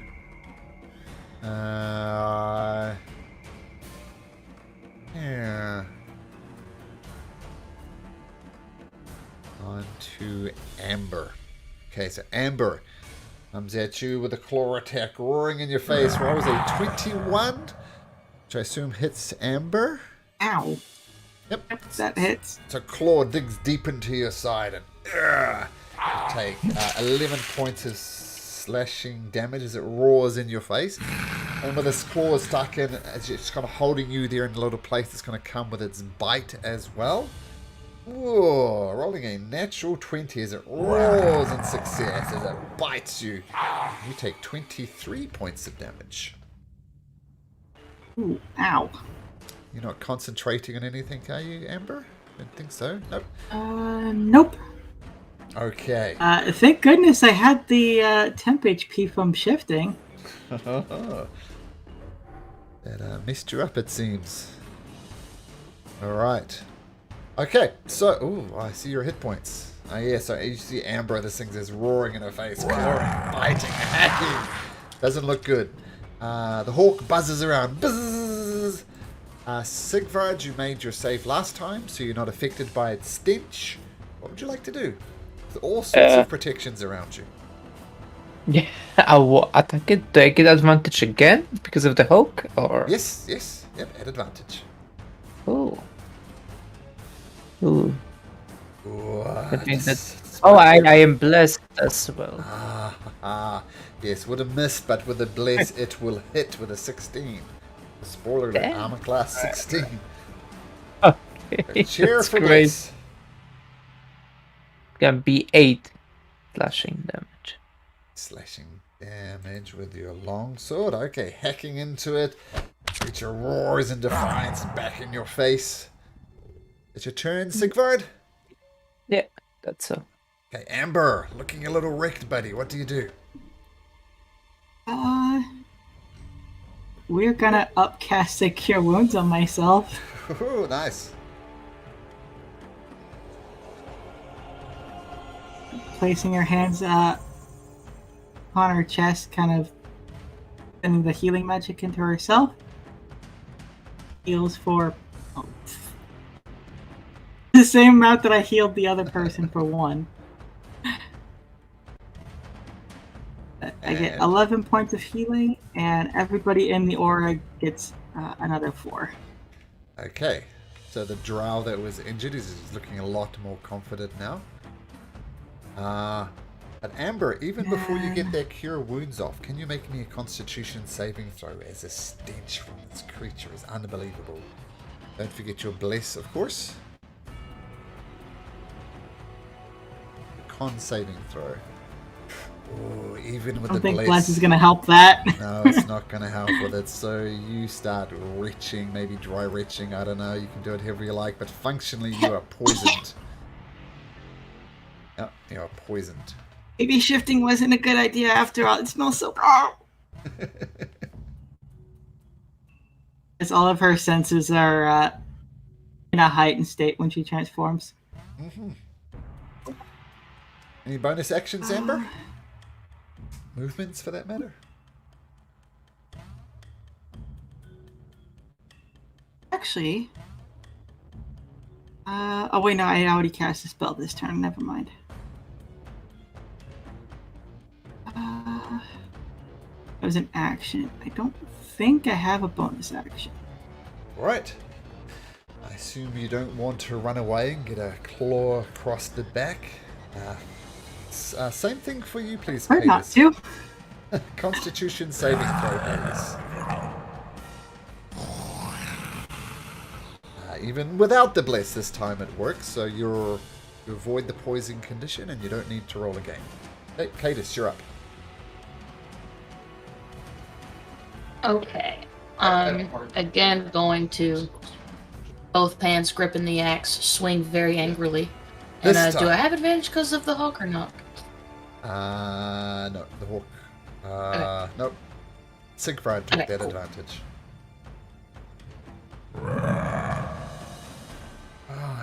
Cadus, that hits. Finally. Even without the bless. Right. Excuse me, you can't think about it as a spellcasting class because the game doesn't even consider So it. 10 points of damage. Good fairy vomit. And this is from the battle axe. One thing you do notice, Cadus, is with this battle axe in your hand as it glows, it's pretty damn cool. And you feel that the hits you're getting with this magical weapon are doing quite doing quite a bit of damage. It's looking rigged. In other words, your magical attacks are doing a bit better than normal. We have a visitor. Oh no. You got spotted, Riley. Dang. Well, busted. You can watch though if you like. Do you want to say hi? Yes, I was gonna specify that Oh, Oh god. I have. Hello. Hello. Hello. Hi. Hi. You want to watch us play? Okay. Nice. okay, off you go. Go clean your face till you go. Not with your shirt. I In the can do bathroom. that. I'll come back and I'll be sitting on the game. Okay, where were we? Okay, Cadus. Hack into the creature. Is that your turn? I scream very loudly and flex, and that's the end of my turn. Okay, bonus action flex. Love it. Hatum. Right. How hurt is this creature? I'll put its thingamajig up. That hurt. Oh boy. Okay. Oh. Tomb is going to smell the stench surrounding it and not get too close. Yep. Here we go. 5 over here. Get a clear shot with a guiding bolt from his shield at first level. Okay, another guiding bolt. Nope, not a hit. No. No, it's not. Oh, sorry. Oh dear. Oh dear. Can I have to do it? Sorry. And then Good thing Sirenscape doesn't show up for me. You're not But hearing yeah, I guess. Sirenscape? No, but it might be because of my headphones. Not sure how that works. It's yeah, wonky. Reset it anyway. Ah, I can hear it now. Yeah. Give me another. Oh, give me sure, another. sure. If you insist, there you go. Just for you, buddy. Hey, thank you. Okay. And, that's my turn. Yeah. Okay. This guy with new, he's avoided the poison. He's going to swing with his long sword. And he's going to hit Hacker. Says, die, you son of a bitch! He gets only 4 points of damage with his non-magical sword. His buddy says, so we got him on the run now. He swings with his long sword. Whoops, swings with his long sword. But this one he misses. Well, it doesn't so much miss as it just glances over this thick demonic hide. Kalen.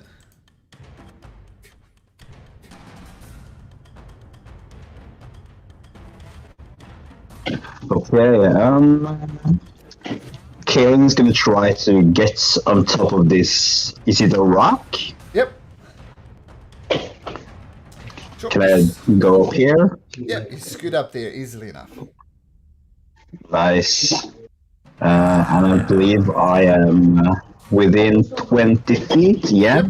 Yep. I'm gonna throw my trident. Okay. And as I throw, I'm going to say, it's over, given the high ground. And I'm going to throw for 20. 20 hits as it goes across. Ugh. Into the creature. Let's see that damage. That's 8 piercing damage. Okay, got it. So, ugh. Creature lets out a roar in defiance. It's starting to feel a little surrounded for some reason. Says Nice. Yeah, I'm gonna bonus action take my spear back. Goes back into your hand. Nice. The creature is upset. It's roaring at all these creatures around it. I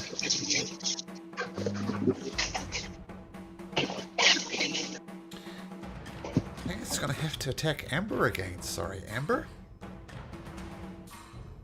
Okay, let's roll all these things and we'll see how it all pans out. So your armor class Amber is 17. It also doesn't have advantage if it has advantage for something. Alright, these are straight rolls. Okay, so this is what happens. The first... Whoops, I rolled the wrong one. Let's just roll that again. Okay, the first claw comes and hits you with a natural 20. It crashes into you for 16 points of damage. Then it 16? comes with its 7 plus 9. Yeah, 16 points of damage.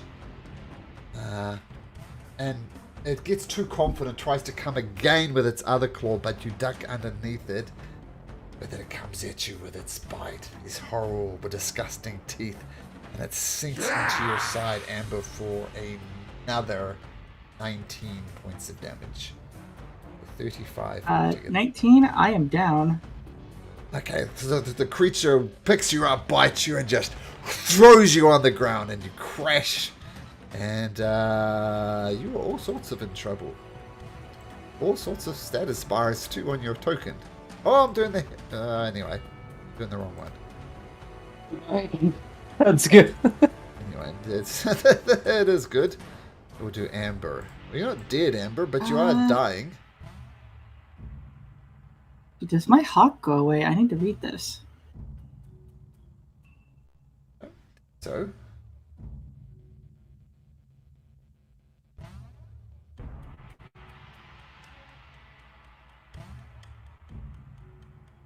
If I'm it's gonna- a 5 million, it shouldn't, I think.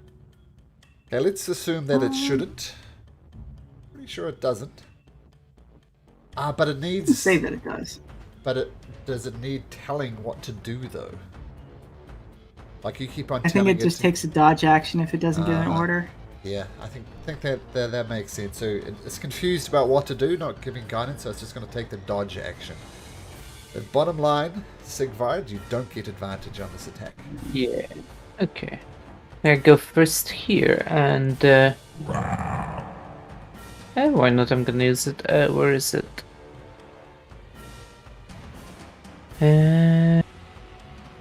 Because it, yeah. So I'm gonna use this as my action for now.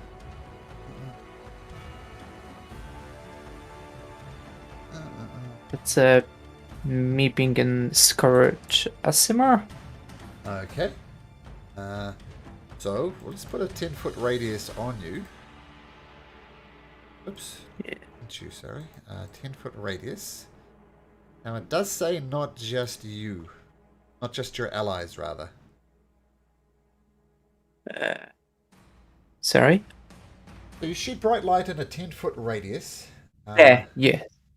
Each creature within 10 foot of you takes radiant damage. Not just allies. Yeah, you are. Yeah, you're going to be scorching Cadis, the other guy, and yourself. Oh, I thought it's just 5 feet around me. 10 feet. Oh. Can I double back that? I don't You hurt can. others. You can. Sigvard. Okay. Sigvard knows his abilities better than the Yeah. player does, so that's fine. Yeah. So I'll take that aura off you. Alright, I would just attack, but no, I thought just 5 feet, sorry. So just straight roll. Yep, straight roll. Spirit is not Bless. helping, and that Bless. is a Bless. Oh, bless! Damn you, bless! Roar! Yes, that hits with the bless So it once takes- again. Takes 12 Wow, damage. two Plus wording, 2. two-handed. Okay, so cuts into it. Ugh, creature roars back in defiance in your direction. It is looking pissed. Is that Oh your no, turn? it's not 2-handed, it's just the Hexblade curse is plus 2 damage. That's Another 2 damage on top of it. Okay, it'll take the full 2. No, it will be 12. No, I'm just saying because you say it's 2-handed. I'm not using 2-handed. Oh, okay, got Because it. then I'm already adding when I'm telling you the total. That's why. Sorry. Okay, got Just it. want to Understood. clarify. Yeah, Understood. that's all. Ember, make me a death saving throw. You do have bless on this. It is a saving throw.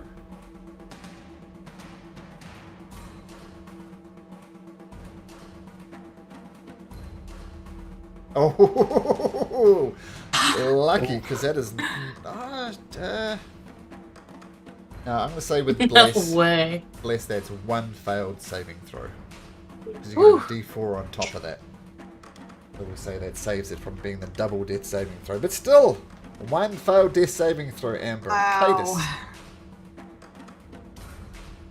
Okay. Hacking at it again with both hands on my battle axe. And I do have bless, so let's see. 14 Fingers misses. crossed. 16 hits. Wow, that bless. Hatum. Well done. Coming in hot. Not much, but it's something. What's this 2? That looks, that doesn't look right. Oh no, you rolled a 1 on your d10. That can't be right. Hold on. There's 2 options. On D20 it says 1d8 plus 1, and then right underneath it says 1d10 plus 1. I'm not sure. It's how that- 1-handed and 2-handed damage. Yeah, one and I- D10 is two-handed. Yeah, and I was doing 2-handed, so. But what's your strength, Cadis? None. Oh, okay, so it is in fact 2 points of damage then. Yeah. You rolled a 1 on your d10, plus 1 from the battle axe. So yeah, 2. It just didn't look right, but no, that is right. The good news is you do the full 2 points of damage, because of your magical weapon. Not as effective Nice. as you'd hope for. Okay. Hatum. Cadis, everybody just launching into this thing, but Amber quietly gurgling on the ground. What do you do? Jim's gonna go 5 feet up here. Yep. And then grab Amber. And then go 15, 25. So pulling Amber over here. Okay, I will say, as that okay. is force movement for Amber, the creature will not get an attack of opportunity. Are you good? I'll hit it right, step a bit around her, and I'll do a bonus action healing word first level. Okay. Oh, not too bad.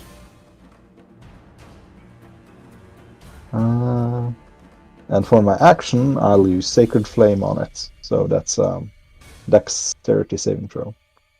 Yes, that's okay. Oh, dexterity saving throw. Yep. Dex rolls a 22. The sacred flame just dissipates into the air. And Tatum, as you're going up to grab Amber, you get a big whiff of this creature's scent. Make me a Constitution saving throw, please. Oh no. Oh no is right. You two are poisoned. Hopefully it won't matter too much to you as you're not really frontline, but it's poison.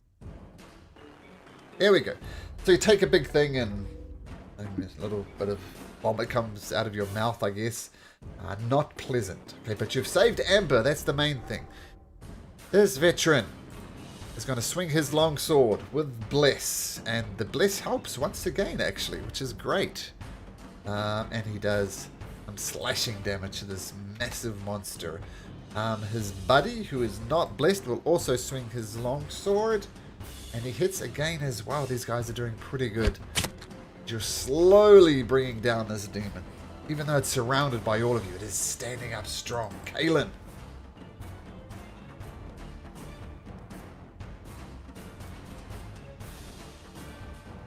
I think Kaelin will have to, well, not forfeit the high ground, but Kaelin's gonna run downwards to the creature, the demon. And as Kaelin is running, I'm just gonna take out his shield for extra protection. And he takes a big he's whiff of the poisonous stench, so make me a Constitution saving throw as you approach. Yeah.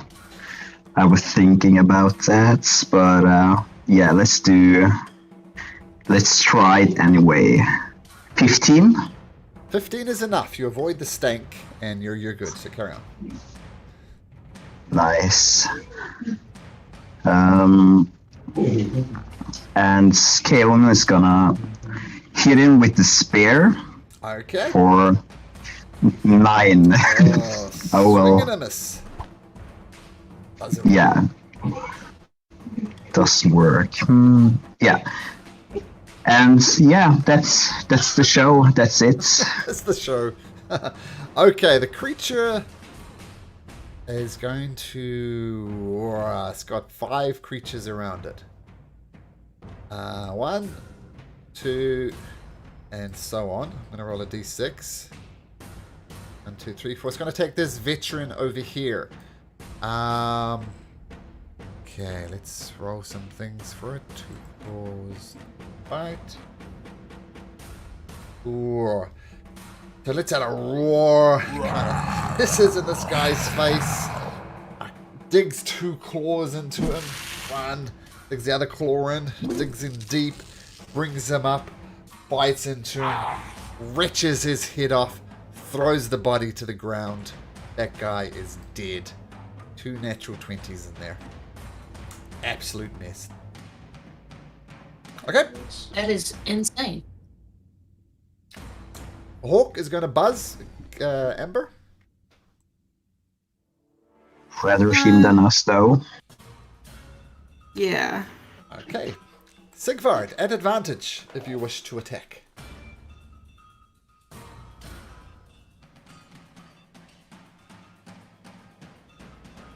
You're muted if you're talking, Sigvard. Oh yeah, sorry. Will it be an advantage because Yes. Ember was technically unconscious at the time, so she couldn't issue command, right? Yeah. She commanded the Oh, Hawk, yeah, so that's you have true. advantage. You have advantage. Yeah. Oh, okay, all right. What hit? There we go. Hey, there you go. Oh, nice. Definitely a hit. Look, Sigvard can double crit too. Incredible. And roll that's another gonna be D8. under. Yeah, let me just roll on. Roll 20. This is gonna be 12 total damage. Okay, got Nice. it.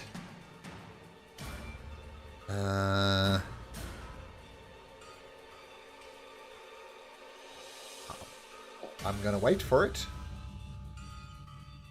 Oh, no, I don't have any spell slots. I wish. Oh, okay. I wish, that's me.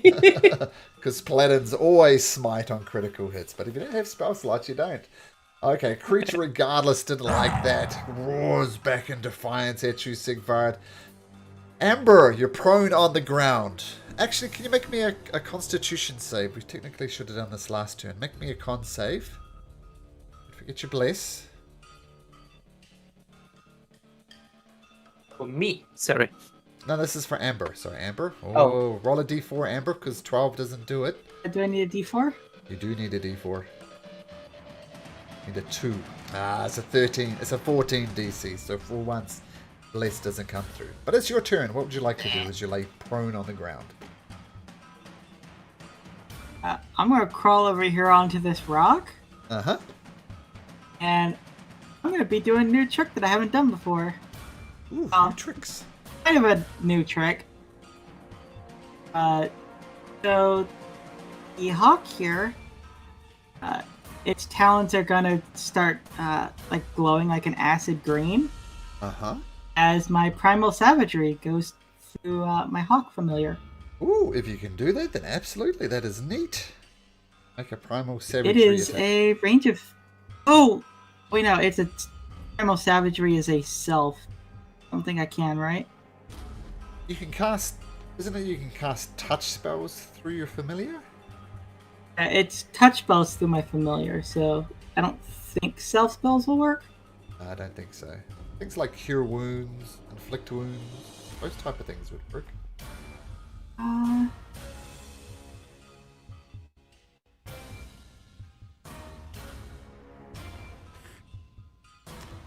In that case, I will not do that.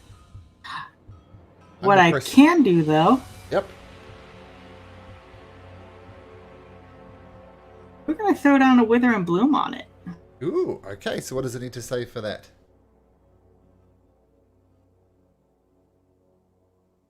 Put that in chat. It needs to make a DC 15 Constitution save. Okay. DC 15 con save. It rolls a 13, so that's a fail. So it takes 6. So it takes 6 necrotic damage. Uh-huh. And we will give Sigvard a hit die if he wants to use it. Sigvard, you are muted. Sorry, I was away for a second. Amber casts Withering. Sigvard wanted to roll a hit die. You can heal Oh. one hit die. Yeah, definitely. Thank you. Okay, nice. And here's the official find familiar thing. And it has to be touch spells. Oh, here we go. Okay, so Amber, nice healing once again. Do you come up from prone, by the way, as you crawl along? Oh, I should have actually done that on myself. Actually, no, I'm not in range. But everybody else in range in this aura gets 4 points of healing. Nice. Assume you stand up. You move through. Now you can make me another Constitution saving throw, as this will be for this turn, to avoid the poisoned effect. DC is 14.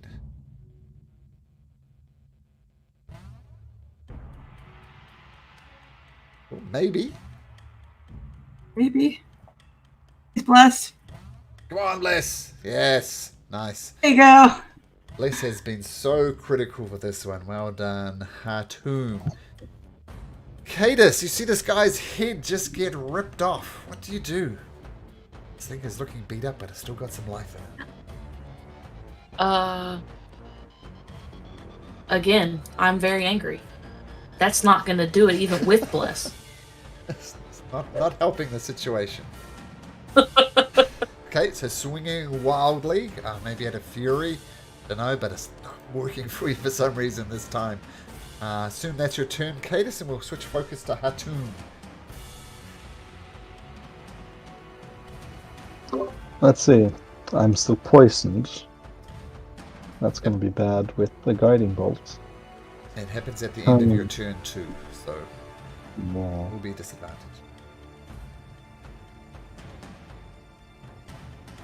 Oh, guidance doesn't apply to saving throws either. I think for now I'll just do Sacred Flame. Okay. Yeah. Sacred Flame bursts across the field.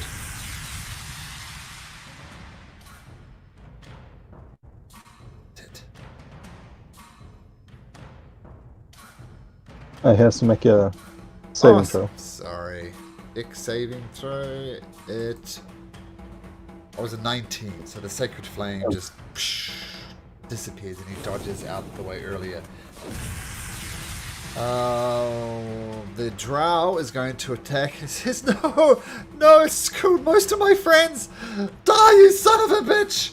He swings wildly out of anger and misses terribly. Kaelin.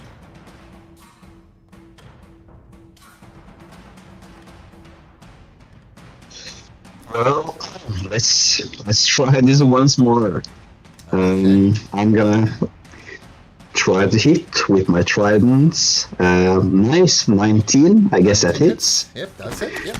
Okay, cool. I'm gonna try to do a maneuver as well, a trip attack. Sure. So it has to do a strength saving throw.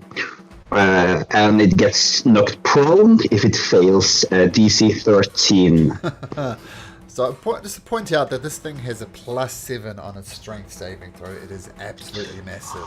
I roll a 5 on the dice, though, which makes it a 12.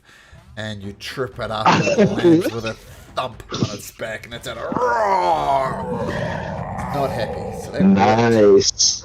Well done. Wow, nice. I guess that's some Marquet strength for you right there.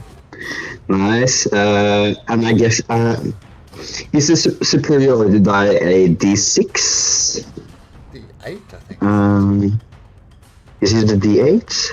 I think so. I think the DM's word Okay. for the D8 is better than a D6. I'm pretty sure I'm right, though. Yeah, I'm not going to argue. I think I roll a 7 for normal damage. Can you double check that? Because it's kind of hard to navigate on the phone.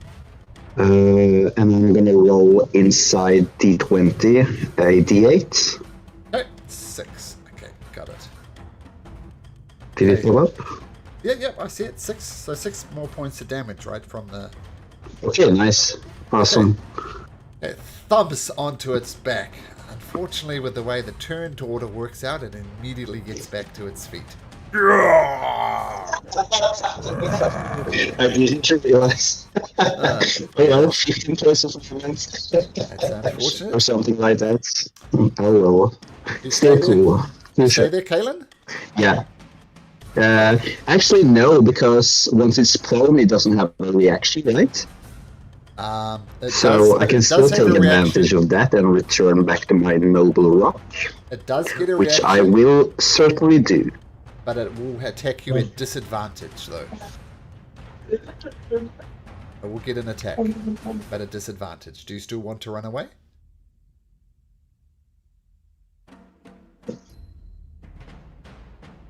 Kaelin?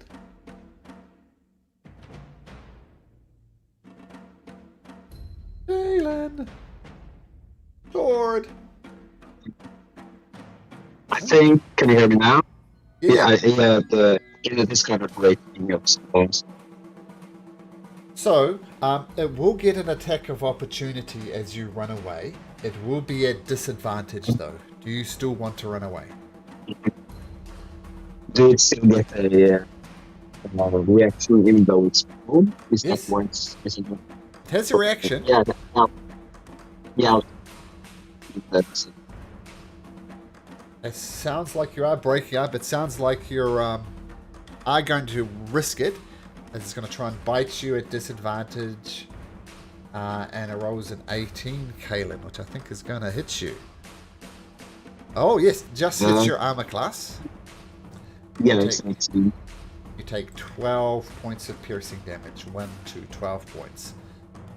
Then it jumps to its feet, getting its reaction back again. And it was going to attack you, Kalen, but you ran away. Now it has 3s. 1 to 2, Cadus. 3 to 4, Sigvard, and so on. Sigvard! With all this protections on you, it's going to try and do it anyway. Tries to claw you at disadvantage. Oh, actually, Kalen, make me a Constitution saving throw, please. DC 10. Constitution saving throw from Kalen, please, to maintain concentration.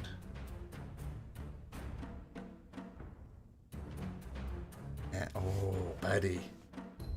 So your concentration is broken with your roll of an 8. Less isn't going to help, and your protection from good and evil also fades, Sigvard. As this creature bites and loses concentration. The good news is the first claw attack misses, even with a straight roll. Let me roll these other ones out.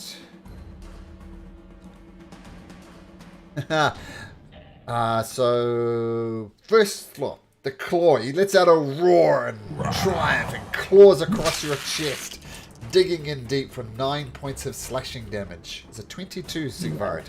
I think you're out of spell slots, as if I remember. I am. Make me a con saving throw. Oh yeah, for the Shield of Faith, Yep. con plus a bless, but I don't need the bless. You don't. And then it bites you as well with a 24 for another 14 points of damage. Another Constitution saving throw, please. 14 minus 13, and another con save. No problem.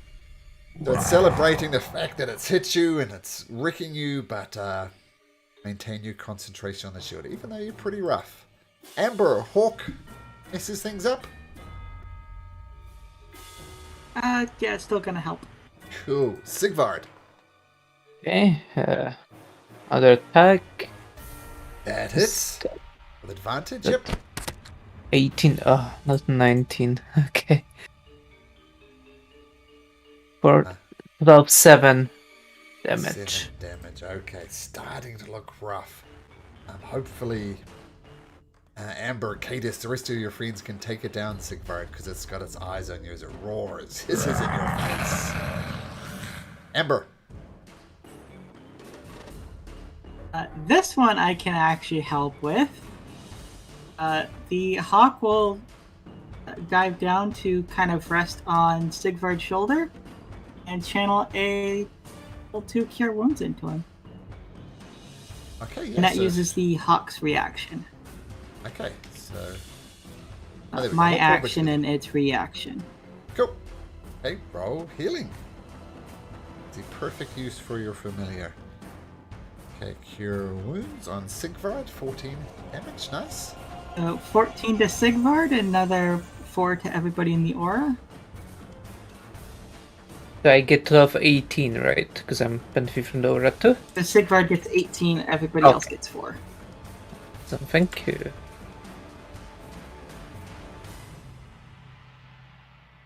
Okay. Any bonuses, Amber?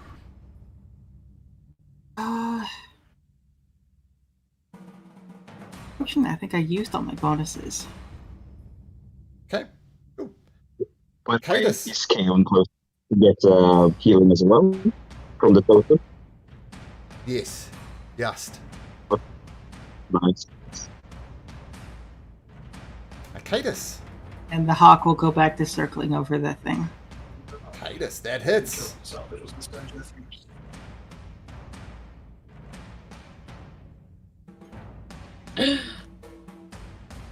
Useful. Not quite coming off, but still 3 points of damage. Full 3 points of damage on the creature. Your heck into That's the it. roars and defiance. Okay, cool. Hatum. Creature looks badly injured, but it is not down yet. Just gonna cough and stutter, spit out some goo, and just move a bit up. And Did we do your con Yeah. saving throw from last turn? yeah, I failed. Got a 9, Okay, cool. and he's going to just It's actually coming. badly poison try to lift his shield and just last ditch effort try to guiding bolt it with disadvantage. Yep.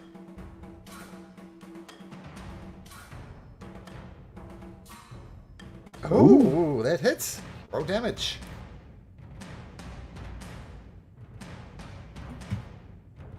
Oh.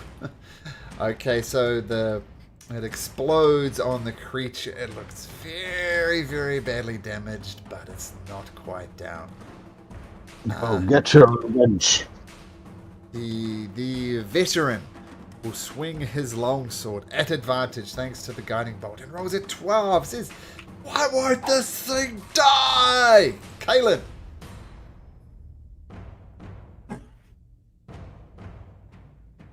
Does he have bless or no? Nope. Oh, he does have bless. Oh, sorry, the bless will not help the veteran. He rolled a 9, so that's a 12 now. Not good enough. Sorry, Kaelin, as you were. Alright, let's see here. Which has the highest probability to hit? Okay.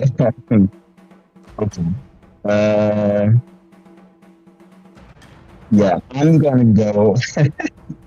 I'm gonna go down to the creature once again, and I'm gonna cast. What is it called? It's called. It's so hard to navigate on the phone. So weird. Let's see, spells. It's called Burning Hands. Can you place a 15 feet cone?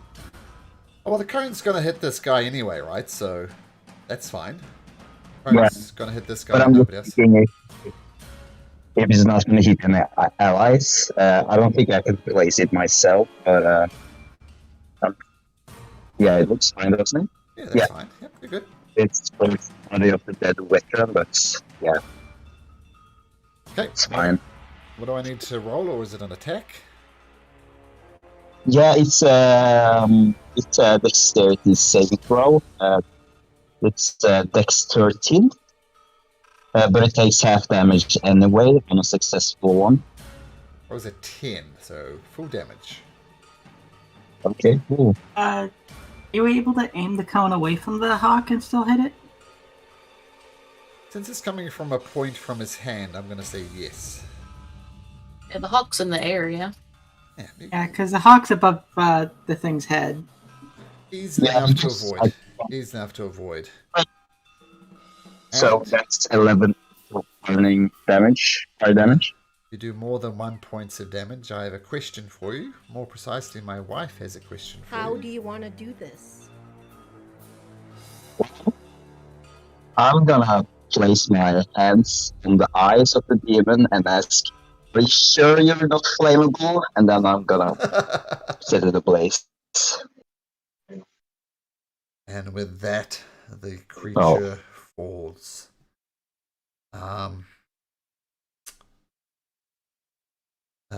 Okay. So, let's take a short break, and we'll pick it up the aftermath after this battle. Okay, guys. I'll see you in a few minutes. Okay. Sounds good. Okay, bye.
Okay, so as the demon falls and you look around at the carnage, the remaining drow warrior kind of looks defeated.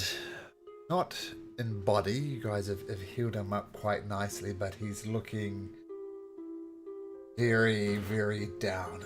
Kind of says, oh, when is this gonna end? These goddamn demons. Seems we're just a goddamn conveyor belt of souls and meat for these things. It's never gonna end. He kind of spits on the ground. Excuse me. Is it in the middle of the night, by the way, Malcolm? Sorry, say that again? Is it night time? Is it like in the middle of the night? No, first thing in the morning. Oh, okay, morning. Well, why are you guys fighting a demon after all?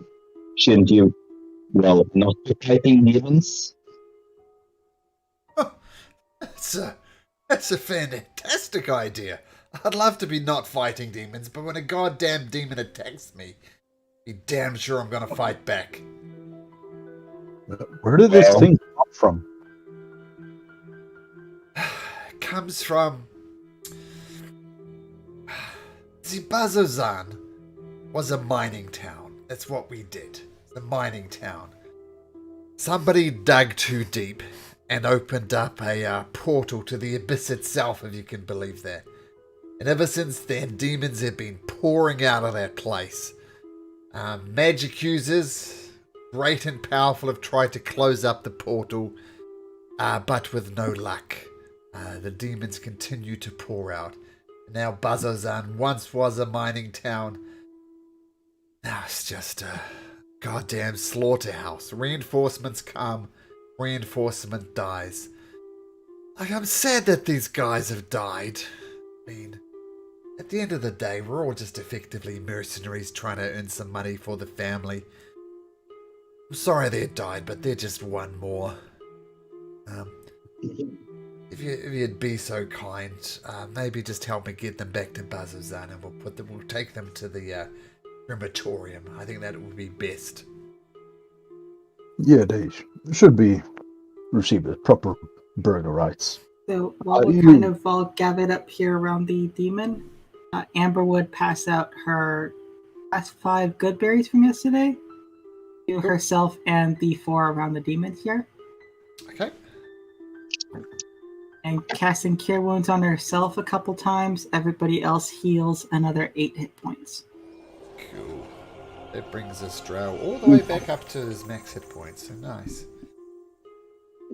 Well, says the Drow, I guess I should be thanking you first and foremost.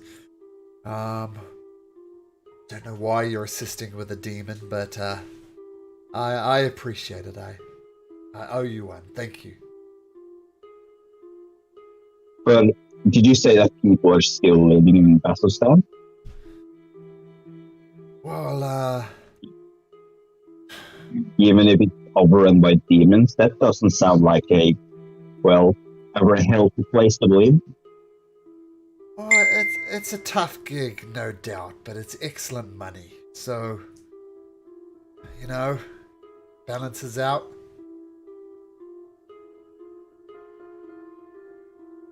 Well, risk reward. yeah. Well, your body's gonna risk it, right? But is it worth it though? I wouldn't say so. Risking your life for cheap money. For me, yes. For them, no. We have 2 guest people on the stream now. Okay, guys. Demons. Okay, guys, go upstairs now. Upstairs, Riley. Okay. Okay. Yeah. So is it worth it? Well, it's worth it for me, but not for these guys. sure. I mean, it's the life of the mercenary, right? Sometimes you beat up on commoner fools, sometimes you're beaten up by demonic demons from the abyss. You do receive risk pay, though. I mean, you're the last bastion defending against this portal of sorts into the abyss. You do receive risk pay, don't you? I receive good pay. The longer we're in Bazzoxan, the more we get paid. And I was actually on my way back from Bazzoxan, doing a bit of R&R in Osiris, as were these guys. But I think it's best if we take them back to Bazzoxan anyway. Take them to the crematorium. We're headed there anyway, so we certainly don't mind helping you get them back. Well, I How appreciate far are we that. from Bazzoxan? Judging by the distance, you'd arrive there at nightfall tomorrow. So you could get there tomorrow for sure. Well, if you would like, I could cremate your friends right here, right now. Let's follow proper procedure, Galen. Can't you just say some kind of prayer to the Lux, and we're good? Well, I am ordained, but this sort of thing requires several stuff that I know of, I think. Yeah, but I'm we're in some kind of dangerous territory, aren't we? We're gonna spend some extra time to bring them back to town. Maybe even an extra day just to bring these corpses back. Seems kind of dangerous, right? That's up to our new friend here. The drow says, look, one way or the other, just cremate them.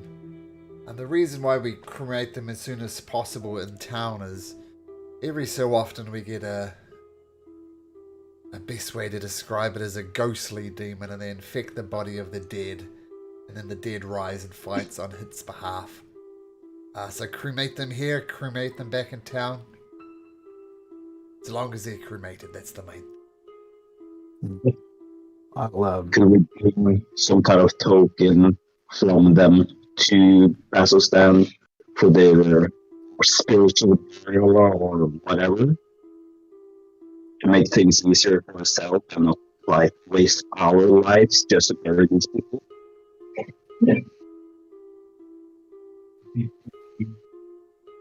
I can help guide their spirits if we perform this funeral rite here and now. And leave a marker or, bring they must have dog tags or some insignia of sorts. Bring back to your superior. Yeah, actually, give me just a moment before we talk about cremation. And he goes around, rifles through the pockets of the guys, and there are some gold on them, but he's ignoring the gold pieces. And he kind of brings out some keepsake from each of these person. Like on the orc, he finds a locket around his neck. He snips that off. On the drow, that's fallen. Once again, some type of holy symbol, and some type of pouch on this person as well. It's tradition to leave something by the wall inside of Bazzoxan. Gotta admit, the wall's kind of getting a little bit full, but it is tradition to leave something nice. June's gonna go over to the soldier and just lay a hand on his shoulder and just, I'm sure this is hard, just take your time. Once again, it's not hard, friend. It's, I know these guys. This just gets too much. It's fine. But, I'll take these keepsakes to the wall of the Unforgotten inside of Bazzoxan. It's getting a bit full at the moment, as I said. But enough about me and my troubles. And he turns his attention to Cadus. Miss, I believe you said you're heading to Bazzoxan? Why are you heading to Bazzoxan? Same reason as you, I guess. Looking for work.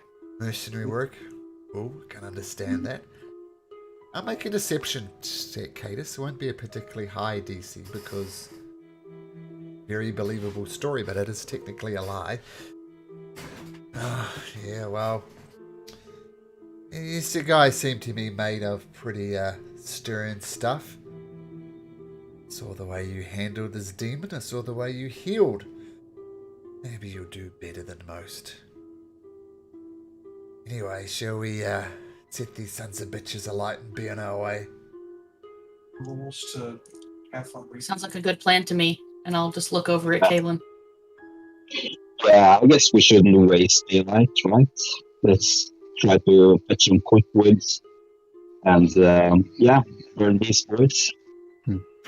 Atum's gonna just assist by saying some nice words and not standing in the burning ring of fire.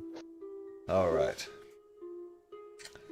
You want to say some nice words, or do you just want to have it that you said nice words?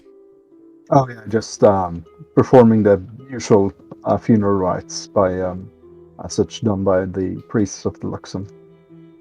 Okay. All right. So with the bodies burning, Hatum saying some prayers to the Luxon, the drow kind of shrugs, appreciates it, and starts heading towards Bazzoxan. And you get close to Bazzoxan, enough at least to see what's in front of you. This is what you see off into the distance. This is Bazzoxan. The drow, who introduces himself as Varys.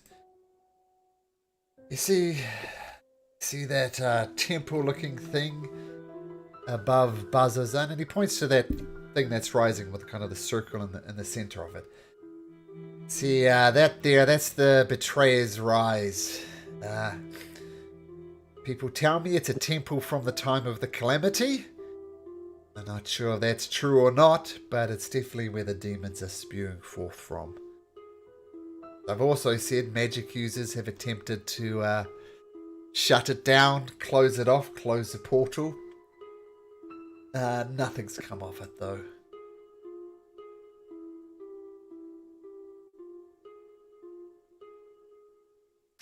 You press on. You get to the nighttime. Shut. I will say just now, you do get a short rest in. And not only do you get a short rest in, but you get a level up. Let's take a moment and we'll level everybody up. Nice. Level 5. Level 5. 2 attacks, 3rd level spell slots. Love that. Oh, nice. I'm just getting a feat.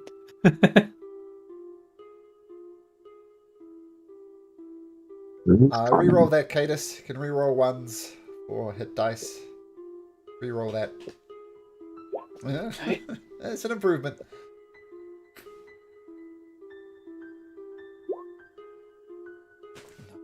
Nice, Sigvard. I think that just negated that 2i got some standard HP finally. It's fireball time. Ah, the DM's Bane. Mind you, Bless was kind of my Bane in that last combat. Game changer.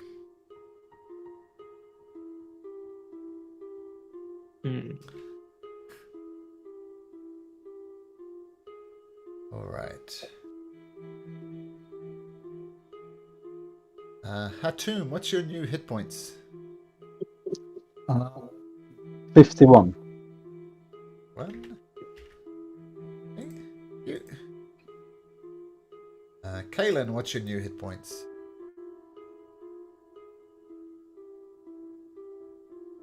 54. How much, sorry? 44? Yeah, 24. 44. Okay. Amber? 40. 40. Okay.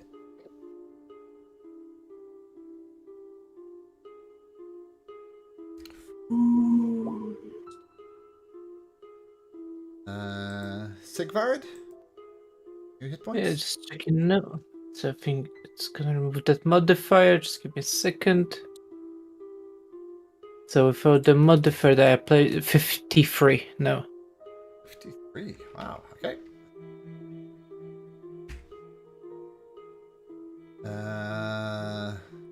Hatum. I think we did Hatum. Cadis. You hit points. 42. 2. You get a third level spell slot. Thing of beauty.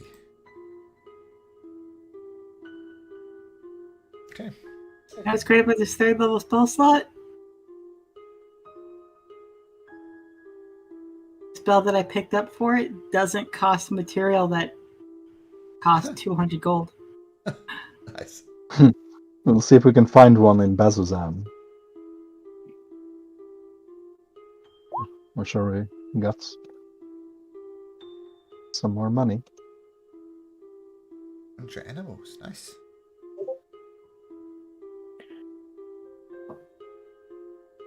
That's going to be really good next level.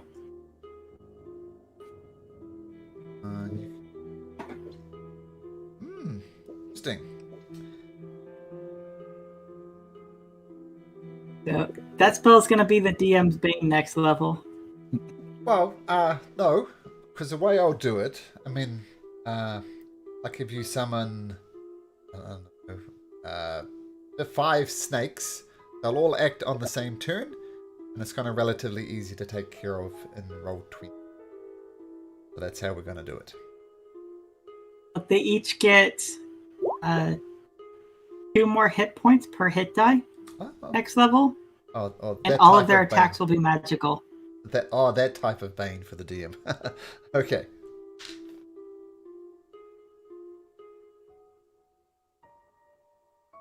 But yeah, I don't know, sometimes in actual tabletop play, summon creatures can conjure animals can get a bit annoying with all the chaos, but I think Roll20 handles it quite well, so it'll be fine. It'll be fun, more importantly.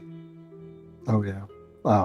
I'm currently waiting on D&D Beyond, their initiative tracker, which you can't add summon creatures during the fight. You have to manually type in their stats and you have to look it up while fighting. It's kind of annoying. It's not quite there. Like, the other thing I think they should add is, like, when you're fighting 5 goblins, you should be able to rename the goblins to Goblin 1, Goblin 2, Goblin 3 to keep track of them. Not that either. Almost there. Almost. Does anybody need more time for leveling up? No, I'm good. Alright. Good as well. Just a. Yep. Sorry, yeah, just a quick one. How do you deal with a bonus action shove on the Shield Master? You mean in D&D Beyond? Yeah, I can ping it here if you want. So just it says that I can use bonus action to shove if I will attack. So technically, I can first shove and then attack if I decide to attack, right? It's sort of like when you take a bonus action off an attack. You have to first attack, then you can use a bonus action to shove. But since you have 2 attacks now, you can attack, bonus action shove, and then attack again. Yeah. And I have 2 attacks. So yeah. That would be to do it. Attack, shove, attack. Might get advantage. I mean, no, I couldn't, but yeah. Not yet. Soon. That's a good question, Amber. I'm just checking. It does go up to. I think it's 12, max. Yeah, I think it was promoted 3 to 12 when But looking at this campaign. But if it's like Witchlight, most modules, I think, level you up when you finish in case it goes on or something else. So I think if you should plan, it should be up to 11th level. But saying that as well, there might be some loose threads we need to tie up as well at the end of the adventure. Oh, that's true. It might not end right. Module says whatever we like, so we'll see. So if we do reach level 14, I'll be able to cast Conjure Animals at 9th level. CR9 creatures? Already full unconscious. That's fun. Conjure Animals cast at the 9th level. Wow. Nice. That's like 4 dire wolves or something. Yeah, that's only when I go unconscious, though. So when I go unconscious, I get 4 CR2 creatures. Oh, that's neat. Cool. Well, maybe we'll plan out some more stuff then, and we'll get to 14. Okay, so on the road to Bazzoxan. So that the knight with this drow, he's not very talkative. In fact, he says, well, now that these bodies are dealt with, I'm gonna just get the hell away from him. I'm gonna go back to Asarius. But thank you guys once again for saving me. I appreciate it. Look, just between you and me, this is all given me a bit of a scare. This is not the life for me. I'm gonna go back to Asarius. I'm gonna join my brother. He's opened up a bakery. So if you're in Asarius, look me up. My name is Varys, and I'll buy you all around. How does that sound? Nice. I like one of those. What did you say his name was? Varys? Varys. I'll put it in chat. Varys. That's a lovely proposition. Alright. I'll probably be back at Shoras at some point. Well, I hope to see you again. Think I won't. But thanks again. I'd be dead if it wasn't for you. If we do see each other again, you owe me a piece of carrot cake, right? Sure. Nice. Good. Half-hearted military salute. Very half-heartedly, he starts making his way to Asarius. Will he make it or not? I don't know. But he does head off by himself. Evening comes, and we'll say at the end of the evening you get your long rest. Is anything you guys wish to roleplay or do anything? Now would be the time. Well, I'm kind of still curious about the city because now we know that there's people living here as the last bastion against these demons spawning from these mines. So the big question is, will the amulet lead us straight to the mine, or what do you guys think? I think Varys pointed out the Betrayer's Rest, I think he said. Rise. Where Significant Rise, action. Betrayer's Rise, yeah. Yeah. Engineering is like basically Cody Wilson. Where he said there was like that's where all the demons and stuff were coming out. I'm interested in checking that out personally. I think Britt does. I guess we'll kind of Yeah. You know Cody Wilson? go through the gate and kind of go from there and see what we feel out. Yeah, to a degree. I don't feel like wasting my life just like for some these demons waiting for us on the other side, you know? Kind of tough to just take one down. Imagine facing 5 or 6 of Yes, these. that's the guy. Fair Doesn't point. seem really smart of us to do. But it is, do you like get some kind of does the amulet like tell you where it wants to go? No. Let me look at it. Actually, make me an Arcana check, if you'd be so kind. Me or Kaylin? You. Okay.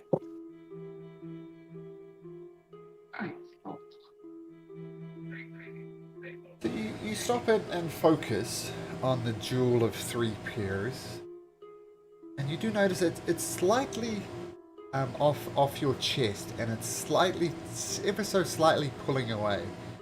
And you kind of It do doesn't a even accept friend requests. 360 to try and work out exactly what it's doing. And it seems to be very, very subtly pulling you in the direction of Bazzoxan. I'll gesture at the amulet to Kalen and say, it looks like it's very clearly directing us towards Bazzoxan. Okay. So, to my understanding, that's not where the demons are Fine. spawning Cody from. never calls me a bad Christian. It's probably what the Somewhere outside of Bazzoxan, but really close. Or am I mistaken? Oh yeah, we're outside. So you're We're outside right now, yeah. So, this is how it works. There's a city called Bazzoxan, which was a mining city. Now it's the front lines in the defense against this demonic invasion. And where they're invading from is this temple, kind of inside of Bazzoxan, but kind of rising above it as well. The demons are coming from inside of the temple, which is inside of Bazzoxan. Does that make sense now? Yeah, I guess that makes some kind of sense, yeah. So it's still inside of Bazzoxan, so, well, probably can still be towards that spawning area. We don't know that yet, but might be a possibility. So you see in If the you art. see is the- that- yeah. If you see the walls- picture that was shown us, Yeah. You explain it, Amber. you look at the picture that was shown to us, the giant black building with like the is it that little circle part? That was called the Betrayer's Rise, where they're apparently coming from. In the back of the city. Where was this picture posted? On Roll20? Oh, sorry, you can't It see was it. in Roll20. Ah, I see what the problem is now. So I'll put it in chat for you guys. Maybe you can. Oh, there we go. Thank you, Cadus. You beat me to it. Okay. Okay, so that thing in the sky is where it's the people, right? Yeah, that giant building in the back there. Yeah. Okay, now I see. Okay, cool. I was assuming Well- you could see the picture, Kaylin, but yeah, makes more Yeah, I sense can with the see it. picture now. Yeah. Yeah, it does. Okay. Well, I'm still worried that the amulet is gonna take us straight towards the spawn or the portal. It probably will. Yeah. Okay, cool.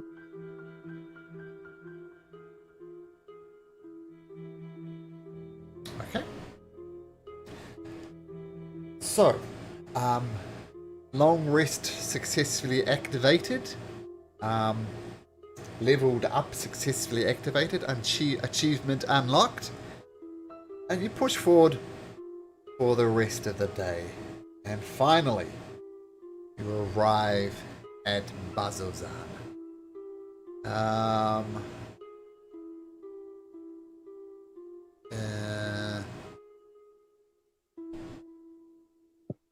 Okay, now as you approach, the gate is locked, and you see 2 drow pop their head over the top of the gates of Bazzoxan and say, "What is your business?"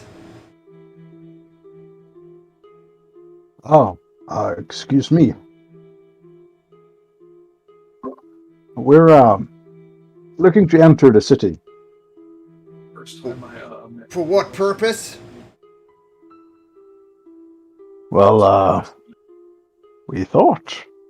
I guess that was what we discussed. We're seeking to help out with the demon incursions and other business. Mercenary work, in other words. Yeah, we just helped Varys and the group that left here fight a demon, and we were just coming back after dealing with that. Well, if you're fighting demons with Varys, I guess you're good enough to enter in. Please make your way as quick as you can to the military compound at the center of town. Check in with Varin Thelis. He's your point of contact. He's the leader of this band. Deals with mercenaries directly. So head in, talk to him. I guess good luck. You're gonna need it. And with that, the gates swing open, and you enter into the town. Bazzoxan. Just a second to have a look at that. Yeah, now needless to say, it's not nice here. Winds whip around the city, and everything's just taking. It's just not nice. Rather surprisingly, you do notice. Can you guys see the map? Okay.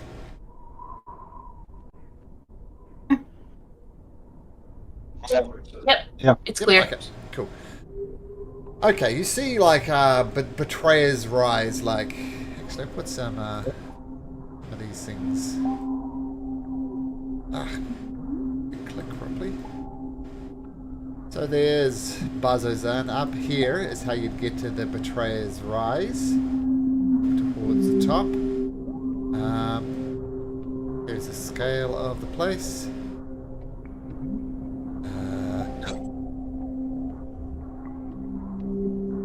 Okay.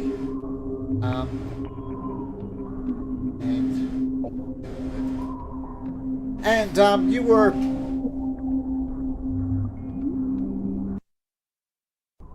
There we go, it's better. Okay, so you were told to check in with someone called Varin.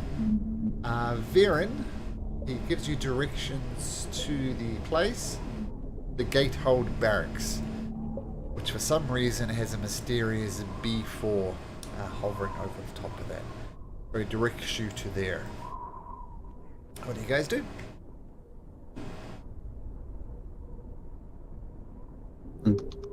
I guess we could head over. Just take in the sights. Okay. Okay, so you start heading northward into the city. And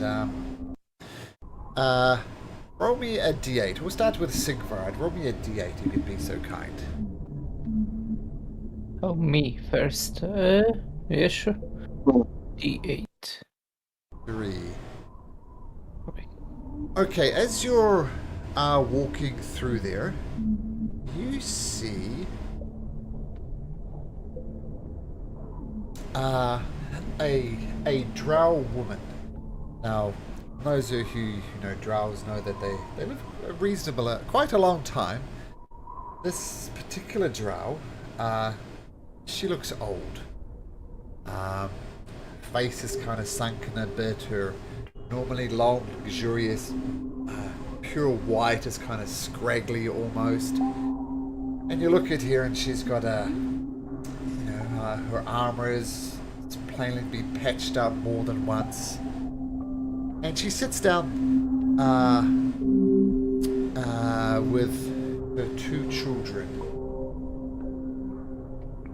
And she starts to say,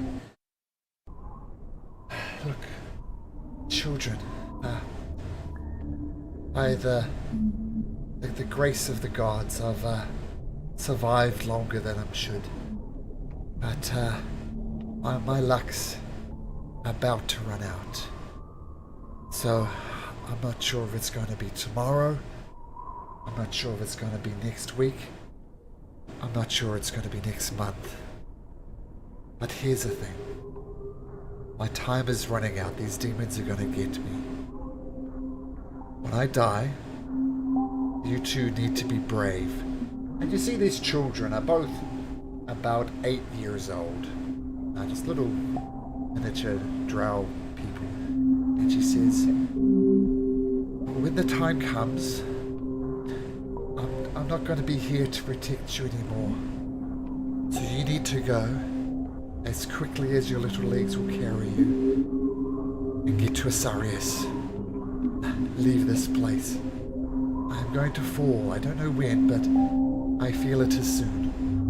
So, can you do that for me? And the little kid's not really understanding what's happening, kind of shaking their heads. No, mother, no, we stay. Don't leave us.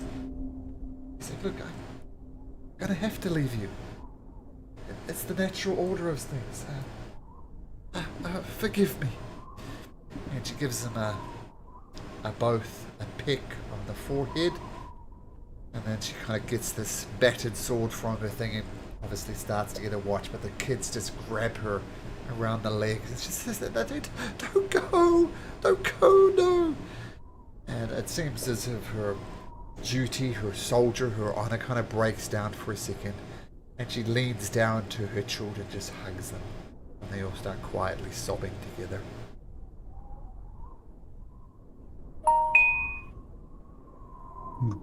Does this woman look like a soldier? I guess. Yep, she does. Sword. But she looks perhaps too old to be carrying a sword. Carrying a sword, nevertheless. I guess Atum is going to just wander a bit over and... I'm sorry, miss, I couldn't help but overhear your predicament. The road to Azorius is dangerous.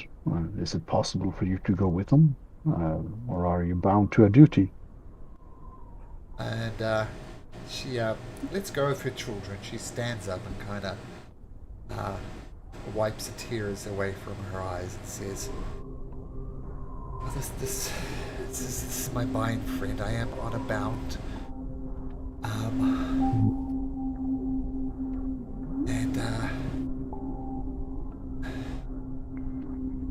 Kind of tries to whisper in your ear so the kids don't hear it.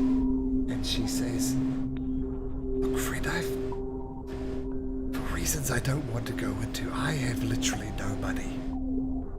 I need to work here for a couple of days, hopefully not get myself killed, and then give the kids the money and maybe they can bribe their way to town.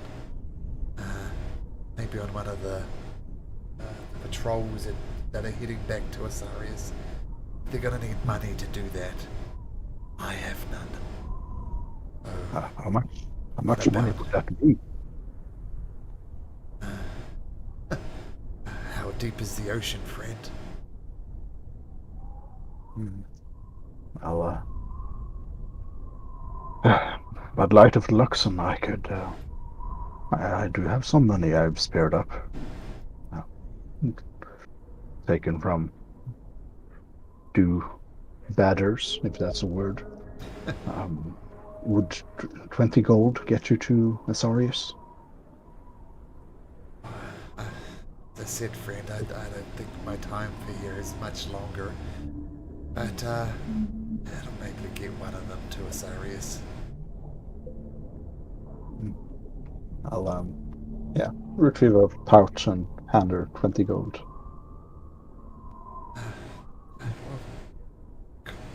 I don't see a lot of kindness of strangers in this God's forsaken place, but thank you with this 20 gold pieces and hopefully the money I can earn in the next couple of days. Maybe they can travel safely to Asarius. The gods might have forsaken this place, but Luxon doesn't. Hope it goes well. I hope you're right too, friend. This place is cursed.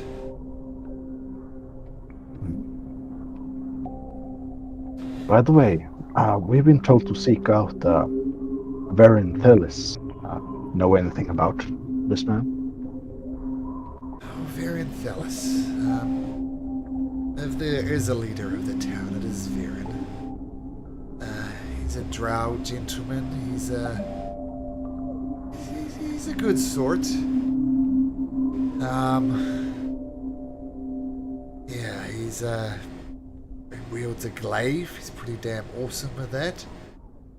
So if you ever find yourself in a battle and you see Varin arriving, you know, He's safer than most. But if there is a leader in this place, it's Varen.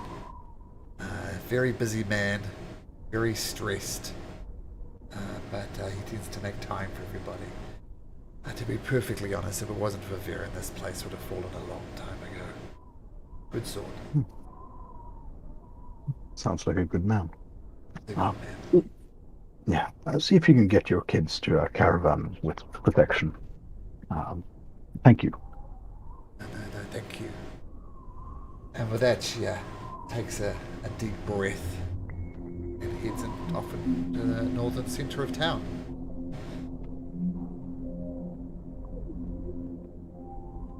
Okay. Guess we should try to find Varen then. Maybe ask if he knows of the best way to get to the Betrayer's Rise. Well, the Betrayer's Rise, you could see, it's up here. You could just walk up there if you wanted to. Just straight on walk up there. You still wish to go see Varen? Well, Keris, which way does Hamlet want us to go? Do you get a feeling of that?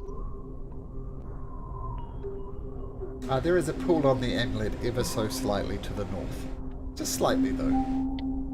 Just slightly northways, a bit. I guess we could look around the rest of the city, maybe ask around, see if anybody knows about this amulet, or maybe if they know anything specific about the Betrayer's Rise we should be watching out for. Yeah. Might be dangerous talking about the amulet.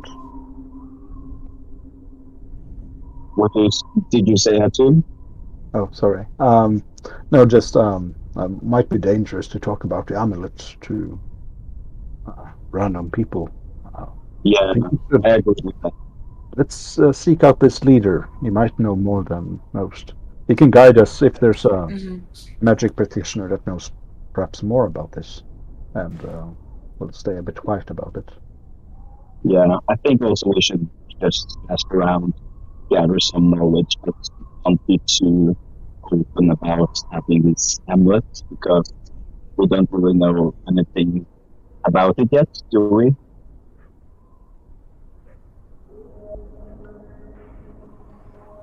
Not really anything more than that we were given it by the guy in our... Well, not really given it, we found it, and then the guy in the vision asked us to help him. That's kind of really all we know. It's a vestige of Divergence, which means it dates back to the Calamity, so we know that it's very, very old. Yeah, it doesn't seem like too much to go on, at least not yet. But yeah, I think it's wise to ask around. Don't be too open about having this amulet. Sounds good. We should seek out Varen then. Okay. Yeah. So, you start making your way towards the barracks. As you're heading over here, stop for a second. I swear you hear something. And then these weird noises starting. You look around you. You don't see anything. There's almost some gurgling sounds. You look around, still nothing. And then you hear a bell ringing from the center of town, just clang, clang, clang.